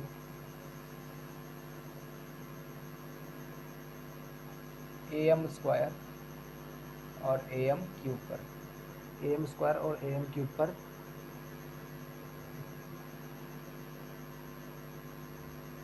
स्पर्श रेखा का समीकरण, okay. Equation of tangent, equation of tangent किस पॉइंट पर निकालना है, इस पर निकालना है। तो क्या होता है y minus y one formula, सबसे पहले आप जैसे अगर आपको फार्मूला कुछ चीज़ें हो सकती हैं जो फार्मूला बेस्ड होते हैं, ये फार्मूला बेस्ड क्वेश्चन है, इसको आपको क्या करना है, पहले फार्मूला नोट करना है, ठीक है। तो हाँ, इसमें दो तरीके से निकाल सकते हैं आप, एक यहाँ पर m रख के निकाल सकते हैं x माइनस एक्स वन, और ये आपको पता होगा और करके y माइनस वाई वन, और इसको डिटेल में हम पढ़ाएंगे आगे। इसको बोलते हैं d y by d x. तो बात एक ही है आपका, और d y by d x और x माइनस एक्स वन, ये हो गया टेंजेंट का। अगर आपको नॉर्मल का इक्वेशन निकालना है, ठीक है, नॉर्मल का भी इक्वेशन, नॉर्मल का, तो नॉर्मल मतलब अभिलंब होता है, ठीक है, अभिलंब का आता है आपका अभिलंब। तो अभिलंब का फार्मूला क्या होता है आपका, minus one upon m d y by sorry x minus x one, ये होता है नॉर्मल का फार्मूला, ठीक है। तो चलिए इसको सॉल्व करते हैं। तो पहले d y by d x निकालने के लिए आप क्या करेंगे, यहाँ पर ए इंटू इसका डिफ्रेंशिएट करेंगे, डिफ्रेंशिएटिंग बोथ रिस्पेक्ट, ठीक है, differentiating with respect to x both side, दोनों साइड आपने डिफ्रेंशिएट किया, क्या हो जाएगा आपका a into d y by d x y square का is equals to d by d x of x cube, okay. A into two y का क्या हो जाएगा, d y by d x is equals to x cube का क्या हो जाएगा, three x square, और एक्स का क्या हो जाएगा, वन, ओके। तो क्या हो जाएगा यहाँ पर d y by d x is equals to three x square upon two a y, ये तो हो जाएगा three x square upon two a Y.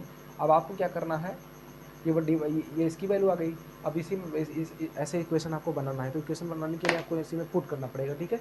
तो इसमें वाई है, वाई वन की वैल्यू क्या है आपकी, वाई वन की वैल्यू है ए एम क्यूब है, ये हो गया एक्स वन और ये हो गया y one, a m cube है, ठीक है।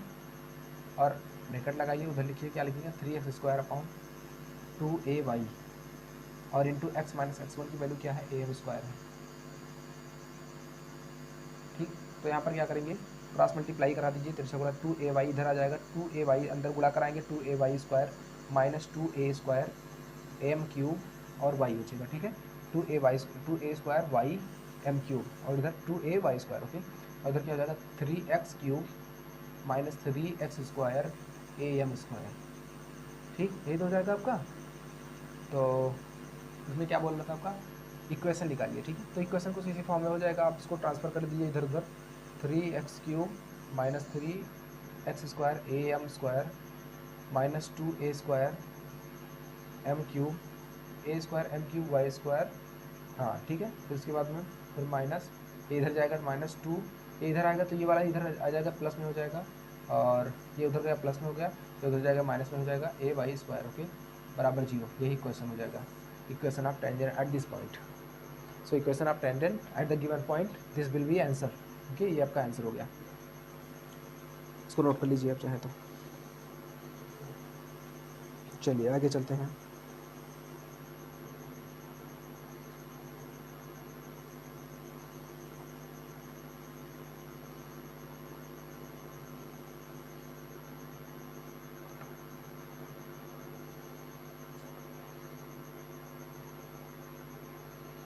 एक मिनट, सॉरी, यहाँ पर ढाल बोल रहा था सर, AMY, 1 मिनट प्लीज़। यहाँ पर आपका जो है एक्स स्क्वायर की वैल्यू भी पुट कर सकते हैं आप चाहें तो ना। हाँ, एक्स स्क्वायर में नहीं निकालिए आप, 1 मिनट, इसको इस तरह से कर लीजिए, पॉइंट पे रख के निकाल लीजिए, ठीक है।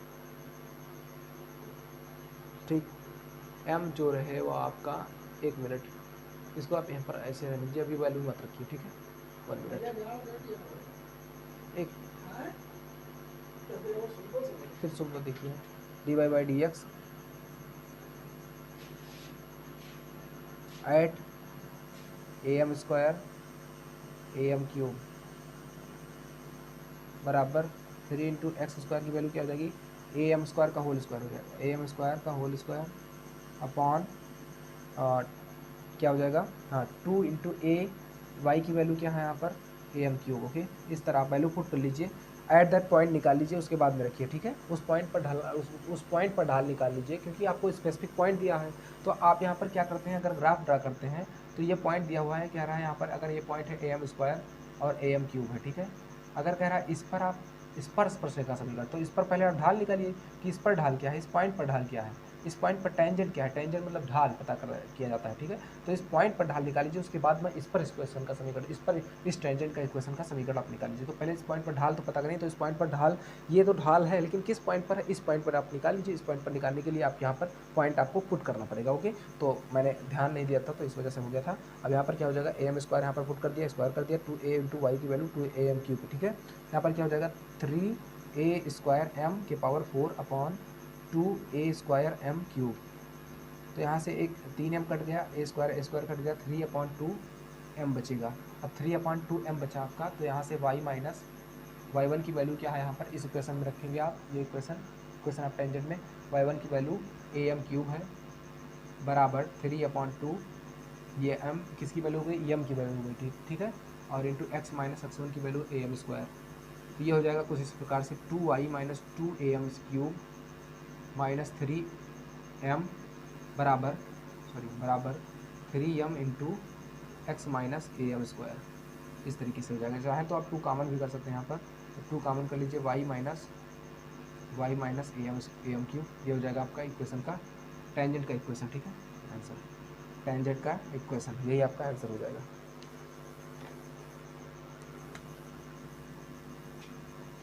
टेंजेंट का इक्वेशन,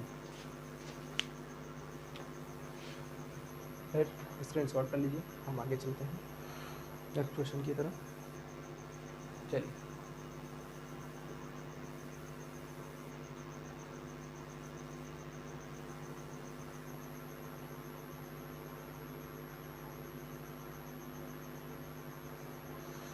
नेक्स्ट क्वेश्चन क्या है आपका, दिया हुआ खा नंबर दिया हुआ है आपका, PA बराबर इतना और PB बराबर इतना।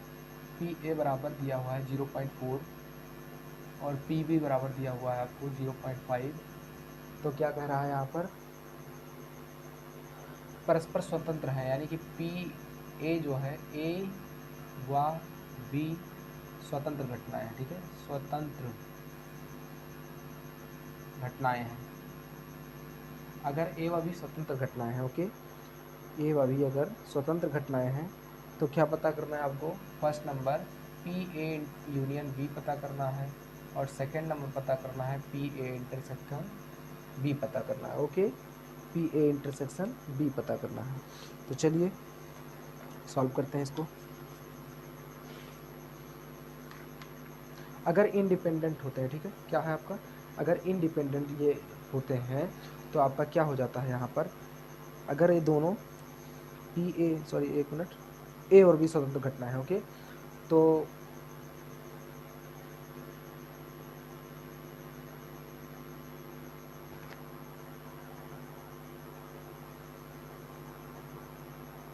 चलिए आगे देखिए, यहाँ पर क्या करना है आपको,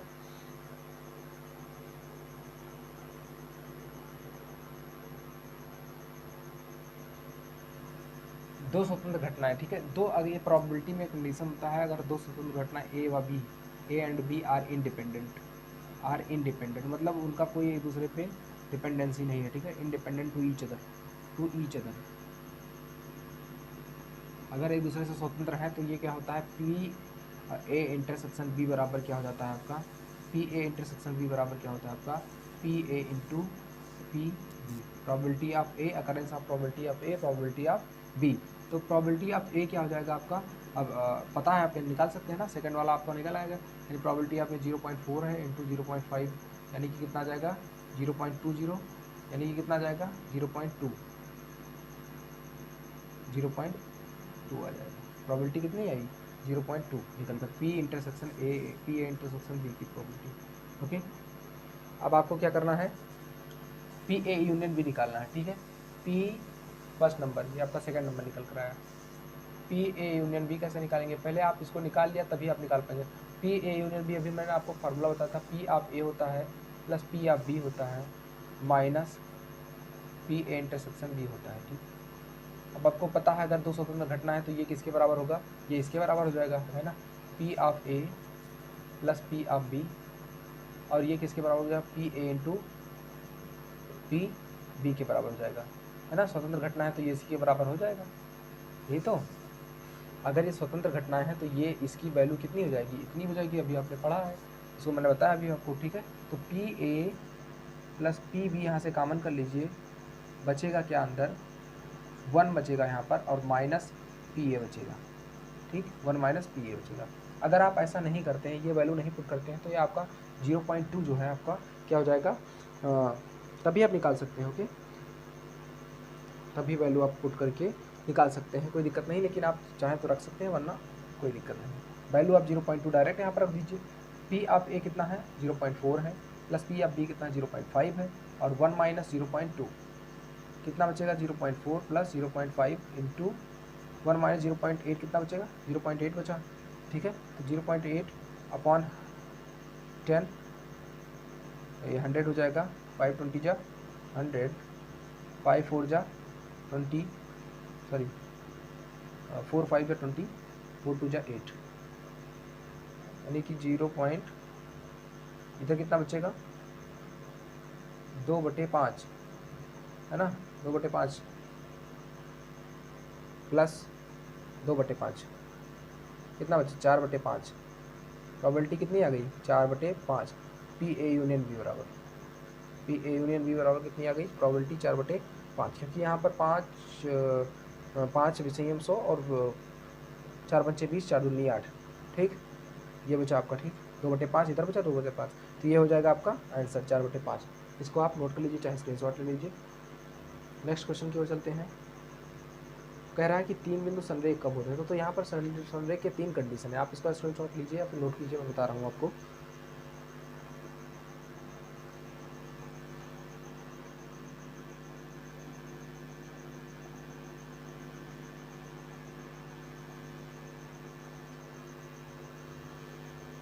संरेख होने के 3 कंडीशंस होते हैं, कैसे आप सॉरी अगर हाँ 3D में है, 2D में तो आपको पता ही है, त्रिभुज का अगर क्षेत्रफल शून्य आ रहा है तो संरेख है बिंदु, ठीक है। तो अगर 3D में क्या होता है, मैं इसको इरेज कर रहा हूँ, ठीक, 3D में क्या होता है आपका संरेख होने के 3 कंडीशंस होते हैं। पहला स्लोप से पता कर सकते हैं आप, दूसरा इनके डिस्टेंस फार्मूला से पता कर सकते हैं, और तीसरा आप क्या कर सकते हैं, हाँ डिस्टेंस, फिर ट्रायंगल मेथड हो जाता है। तो ट्रायंगल मेथड काफ़ी लंबा हो जाएगा, अब आपका उसमें डिटरमिनेंट बनाना पड़ेगा, सारणी बनाना पड़ेगा आपको। तो पहला कंडीशन क्या होता है, पहला कोलीनियर होने के, कोलीनियर मतलब संरेख, कोलीनियर होने के किसी भी चीज़ का संरेख होने का 2 कंडीशन, कौन कौन 3 कंडीशन, सेकेंड और थर्ड। इसी तरीके से आप संरेख पता कर सकते हैं, दूरी का फार्मूला लगाकर, दूरी का फार्मूला लगाकर, ठीक है, दूर फार्मूला डिस्टेंस फार्मूला, ठीक है, डिस्टेंस फार्मूला से, डिस्टेंस फार्मूला से पता कर सकते हैं। सेकंड नंबर ट्रायंगल मेथड से, ट्रायंगल एरिया निकाल कर, ठीक है, ट्रायंगल एरिया वाला आपका लंबा पड़ेगा, इसमें 4 रो वाले आपके बनेंगे, M4 का 4x4 के आपको बन जाएंगे, तो ये आपका टफ पड़ जाएगा। और ट्रायंगल एरिया हो गया मेथड, ट्रायंगल एरिया मेथड। और थर्ड है आपका क्या है आपका, वो है आपका ट्रायंगल एरिया कर सकते हैं, और स्लोप मेथड है, स्लोप निकाल कर आप पता कर सकते हैं, ठीक है। तो ये हो गया आपका। आपको सबसे इजी तरीका क्या है आपका, डिस्टेंस फार्मूला लगा कर सकते हैं, यानी कि अगर एक पॉइंट ये है, एक पॉइंट ये है, सभी एक रेखा में कब होंगे, जब इनके बीच की दूरी, इनके बीच की दूरी, इनके बीच की दूरी के बराबर हो जाए, एक ही रेखा में हो जाएंगे, बात खत्म। तो चलिए देखते हैं। और बाकी मैं इसको डिटेल में पढ़ाऊँगा, जब पढ़ाऊँगा कि तीनों कंडीशन कौन कौन होते हैं। तो पहला क्या है बिंदु, प्रूव करना है ए 2, 3, -4, 2, 3, +4 है, सॉरी 2, 3, +4। एंड बी क्या है आपका, बी है 1, -1, -2 और 1। सी क्या है आपका 5, 8, 7, सी 5, 8 और 7 क्या है, कोलिनियर है, क्या है, संरेख है, संरेख है, ये संरेख है। तो संरेख है, प्रूव करना है, ठीक है, you have to prove that. तो कैसे प्रूव करेंगे आप, चलिए प्रूव करिए आप कमेंट बॉक्स में ज़रूर बताइए कि आपका कितना क्वेश्चन सही है, कितना क्वेश्चन आपने कैसे किया, क्या कौन सा क्वेश्चन कैसे किया था आपने।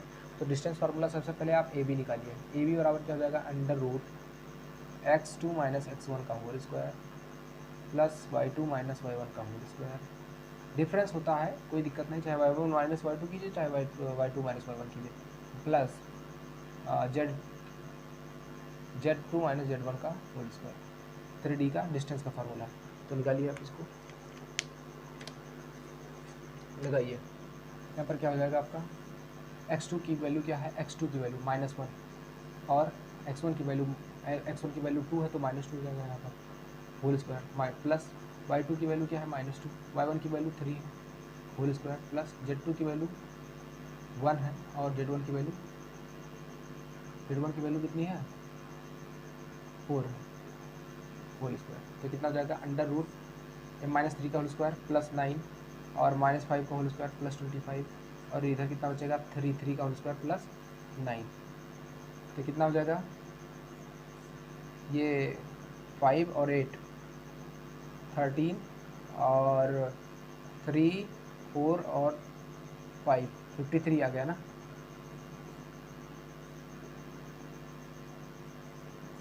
नहीं 43, ठीक 43 आ गया है आपका ए बी डिस्टेंस, ठीक है, ए बी 43 आ गया। और बी सी निकाल लीजिए, तो बी सी कितना आ जाएगा आपका, अब आप डायरेक्ट रखिए बी सी यानी इससे इसके बीच में, तो x1 - 2 का होल स्क्वायर 5 - 1 यानी 5 माइनस +1 हो जाएगा, यानी 6 का होल स्क्वायर तो 36। नहीं समझ में आ रहा आपको, आप ध्यान से रख के आप कर सकते हैं, चाहे तो आप 5 -1 यानी 5 + 1 हो जाएगा, 5 + 1 6 हुआ, 6 का स्क्वायर करेंगे यानी वर्क करेंगे 36 आ जाएगा, ठीक है 36 आ जाएगा, प्लस 8 -2 यानी कि डबल बार -8 + 2 यानी कि 10 हो गया, 10 का स्क्वायर करेंगे 100 आ जाएगा, और प्लस 7 - 1 करेंगे 6 आएगा, 6 का 36 हो गया। इसका कितना आ जाएगा, बी सी कितना आ रहा है, जो देखिए 136 और 164 आ जाएगा, ठीक है 164। और सी ए अब निकालिए, ठीक है, सी ए जो निकालिए कितना है, सी ए किसके बराबर आना चाहिए, A B plus B C के बराबर आना चाहिए, ठीक है, इसके बराबर आना चाहिए। तो सी ए देखिए पहले निकाल तो लीजिए, ये कंडीशन आप समीकरण फर्स्ट मान लीजिए, फिर इसको सेटिस्फाई करना है, अगर ये सेटिस्फाइड हो गए तो आपका संरेख होगा बिंदु। तो सी ए निकालिए, सी ए क्या हो जाएगा आपका, √5 - 2 यानी 3 का होल स्क्वायर 9, 8 - 3 5 का होल स्क्वायर 25 और 7 - 4 3 का होल स्क्वायर 9, कितना आ गया, सेम कंडीशन 43 आ गया, ठीक, कितना आया 43। एक मिनट में चेक कर रहा हूँ, तो कंडीशन ठीक है, हाँ सही है। तो अब क्या है यहाँ पर, ये 43 आ गया। अब आप क्या कीजिए, सी ए जो होना चाहिए A B plus B C के बराबर होना चाहिए, ठीक है, A B plus B C के बराबर होना चाहिए, ठीक है। और ऐसा भी कर सकते हैं आप, ठीक, कोई ज़रूरी नहीं कि ए बी सी ए ही होना चाहिए। देखो 3 कंडीशन है, कोई पता है कि हमें नाम तो बदल कर सकते हैं, ए रख सकते हैं, इसको सी रख सकते हैं, इसको बी रख सकते हैं, इसको सी रख सकते हैं, या फिर इसको भी रख सकते हैं, इसको सी रख सकते हैं। इसका मतलब ये नहीं है कि कोई सीरियल वाइज होना चाहिए, कॉन्सिक्यूटिव होना चाहिए। आप यहाँ पर बी सी दिख रहा है, आपको बी सी दिख रहा है ना, बी सी जो है वो A B plus B C B, हाँ बी ए प्लस या फिर बी ए या फिर ए बी लिख लीजिए, ए बी प्लस ए सी के बराबर है, ए बी प्लस ए सी के बराबर है, ए बी प्लस ए सी के बराबर है। देख लीजिए बी सी की वैल्यू कितनी आई है आपकी, बी सी की वैल्यू कितनी आई है, देखिए 164 आई है, √164 जो है। ए बी की वैल्यू कितनी है, √43 और ए सी की वैल्यू कितनी है, √43 यानी कि 243 हो गया। और इसको 2 कैसे कॉमन करेंगे, 4 से अंदर गुणा करें, 4 को तो 4 में तोड़िए 4 के फैक्टर में, 4 चौक 16, 4 एकम 4, यानी 4 चौक 16, 4 एकम 4 यानी 41, यानी 2 बाहर निकल जाएगा, 2 1 मिनट यहाँ पर क्या हो रहा है, 64 कैसे आ रहा है, 1 मिनट, 36 दूना 72 होता है, ठीक है, यहाँ पर 172 आ जाएगा, माफ़ कीजिएगा, यहाँ पर 172 आ जाएगा, वही तो मैंने कहा 172, यानी 4 का फैक्टर कीजिए, 4 चौक 16, 4 चौक 16 और 4 4 3 12 43, ठीक है, 2 बाहर कॉमन हो जाएगा, 2 अंडर रूट 43 बचा, 2 अंडर रूट 43, यानी कंडीशन क्या हो गया, सेटिस्फाइड हो गया। अगर कंडीशन सेटिस्फाइड हो गया, दो बिंदुओं के बीच की दूरी दो बिंदुओं के आपस में बीच की दूरी तीसरे बिंदु से मिली हुई बीच की दूरी के बराबर हो गया, इसका मतलब है कंडीशन सेटिस्फाइड हो गया, तीनों बिंदु एक ही रेखा में है, 3 points are collinear with each other, okay, collinear हो गए, तो इसका मतलब इससे ट्रायंगल नहीं बनेगा, समझ में आ रहा है आपको। तो ये हो गया आपका कोलिनियर वाला कंडीशन। आगे चलिए नेक्स्ट क्वेश्चन पे, इसको नोट कर लीजिए आप या फिर इरेज कर रहा हूँ, ठीक, स्क्रीनशॉट ले लीजिए।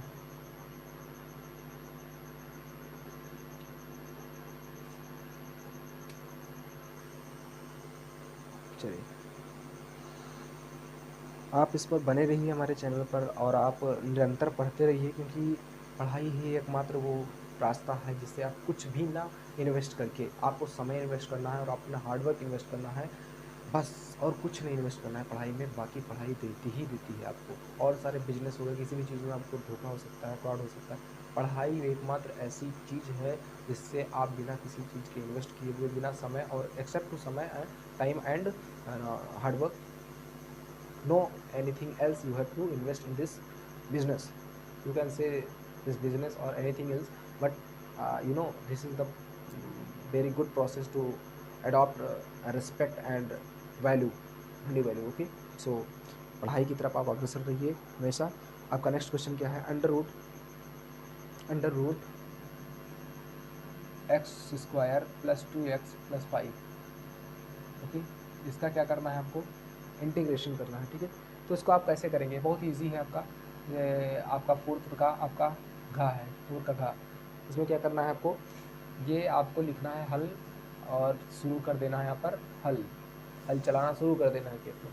कैसे करेंगे, अंडर रूट, इसको आई मान लीजिए, ठीक है, आई बराबर under root x square plus 2x plus 5 into d x. इसको आप क्या कीजिए, यहाँ पर अंडर रूट, इसको आप लिख लीजिए ए प्लस बी का होल स्क्वायर, ए प्लस बी का एक्स स्क्वायर प्लस 2x और प्लस 4 प्लस 1 कर दीजिए, 1 प्लस 4 कर दीजिए, कर दिया आपने ना, 1 प्लस 4, अभी आपका फार्मूला बन जाएगा, देखिए यहाँ पर अंडर रूट, ये हो जाएगा आपका x प्लस 1 का होल स्क्वायर, इतना बना, x प्लस 1 का होल स्क्वायर, ए स्क्वायर प्लस बी स्क्वायर मतलब 1 और प्लस 2ab यानी 2ab यानी 2x इधर हो गया, और प्लस ये क्या हो जाएगा, इसको लिख सकते हैं आप 2 का होल स्क्वायर, लिख सकते हैं ना। ये किस फॉर्म का बन गया आपका, बताइए, ये आपका बन गया dx, यानी x square plus a square पे है, इसमें वेरिएबल है, इसमें कांस्टेंट, यानी ये बन गया आपका formula under root x square plus a square का फार्मूला बन गया, ठीक है, इंटू डी एक्स, ये बन गया। तो इसका फार्मूला क्या होता है, 1/2 under root x square plus a square, 1/2 under root x square plus a square और प्लस 1/2 ए साइन स्क्वायर, एक मिनट,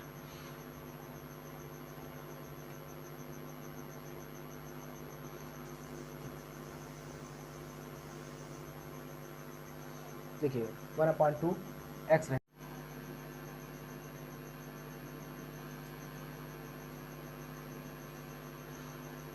क्षमा चाहूँगा, कुछ टेक्निकल इशू था जिस वजह से क्लास पॉज हो गई थी, तो मैं फिर से आपको समझा दे रहा हूँ, ठीक है, इरेज करके मैं बता दे रहा हूँ, ठीक है, मैंने यहाँ तक आपको सॉल्व कराया था, 1 मिनट, चलिए ये फार्मूला है, 1 मिनट, ये आपका फार्मूला है, ठीक, ये आपका फार्मूला है। अब इसमें क्या करना है आपको, ये फार्मूला हो गया, इस फार्मूले पर आप इसको अप्लाई कराइए, यानी अप्लाई करेंगे तो ये हो जाएगा आई बराबर क्या हो जाएगा आपका, आई बराबर 1 मिनट,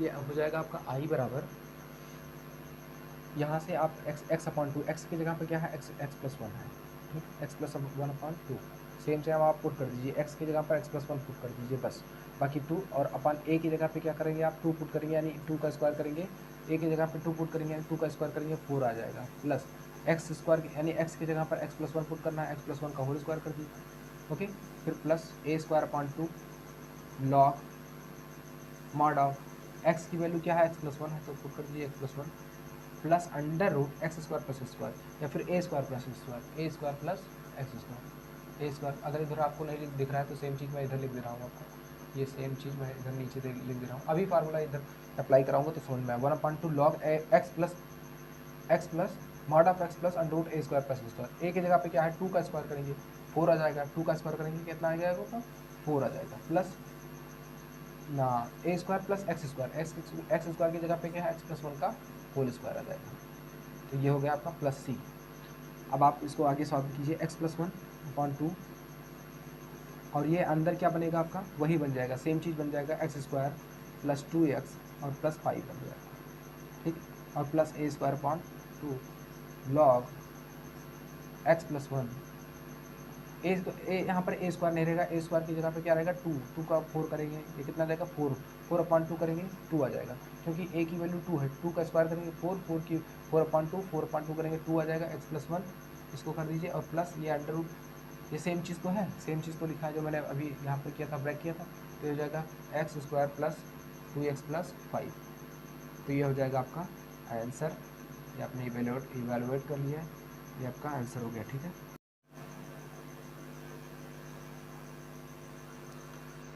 तो फ्रेंड्स कोई भी टेक्निकल इशू के लिए मैं क्षमा चाहूँगा, तो ये था आपका सॉल्यूशन और मैं अपलोड कर दिया, कोई भी टेलीग्राम चैनल पे आप ज्वाइन कर लीजिए @3 classes by SK, कोई भी PDF कोई भी अपग्रेडेशन के लिए आप चैनल ज्वाइन कर लीजिए, and if you are new in this channel and then please subscribe this channel and share as well, and if you are interested about NDA, Air Force, Navy, XY group, then I am suggesting to yourself that I am going to make such batches and I am going to teach such batches. In these batches I will get detailed understanding of the syllabus and as well as with the detailed understanding of the contents that will help you to crack the examination. वो क्या करेगा आपका academic में भी boost करेगा आपका और competitive में भी बहुत ही हेल्प करने वाला है। तो आप क्या कीजिए, इस चैनल को ज़्यादा से ज़्यादा शेयर कीजिए, जो भी जूनियर हों उनको आप रिकमेंड कीजिए, और आपने तो देख ही लिया होगा कि मेरा पढ़ाने का तरीका, मेरे पढ़ाने का अप्रोच कैसा है, तो वो अप्रोच अगर आपको पसंद आ रहा है तो आप क्या कीजिए, ज़्यादा से ज़्यादा बच्चों तक, अपने जूनियर तक, अपने छोटे भाइयों तक पहुँचाइए। और पार्ट सेकंड इसका मैं जल्द ही अपलोड करूँगा, तो उसमें क्वेश्चन नंबर 5 to 9 होगा और ये पार्ट फर्स्ट था। तो thanks a lot for joining this session and completing all the questions with this session, and analysis second के लिए आप रेडी रहिए। और जो बैचेस हैं वो मेरे वो स्टार्ट होने को हैं, तो आप उसको ज़्यादा से ज़्यादा शेयर कीजिए। डिस्क्रिप्शन बॉक्स में उसका लिंक है, आप उस पर जाके बैचेस को देख सकते हैं जो मैंने शेड्यूल किए हैं। तो थैंक्स अ लॉट, जय हिंद, नमस्कार।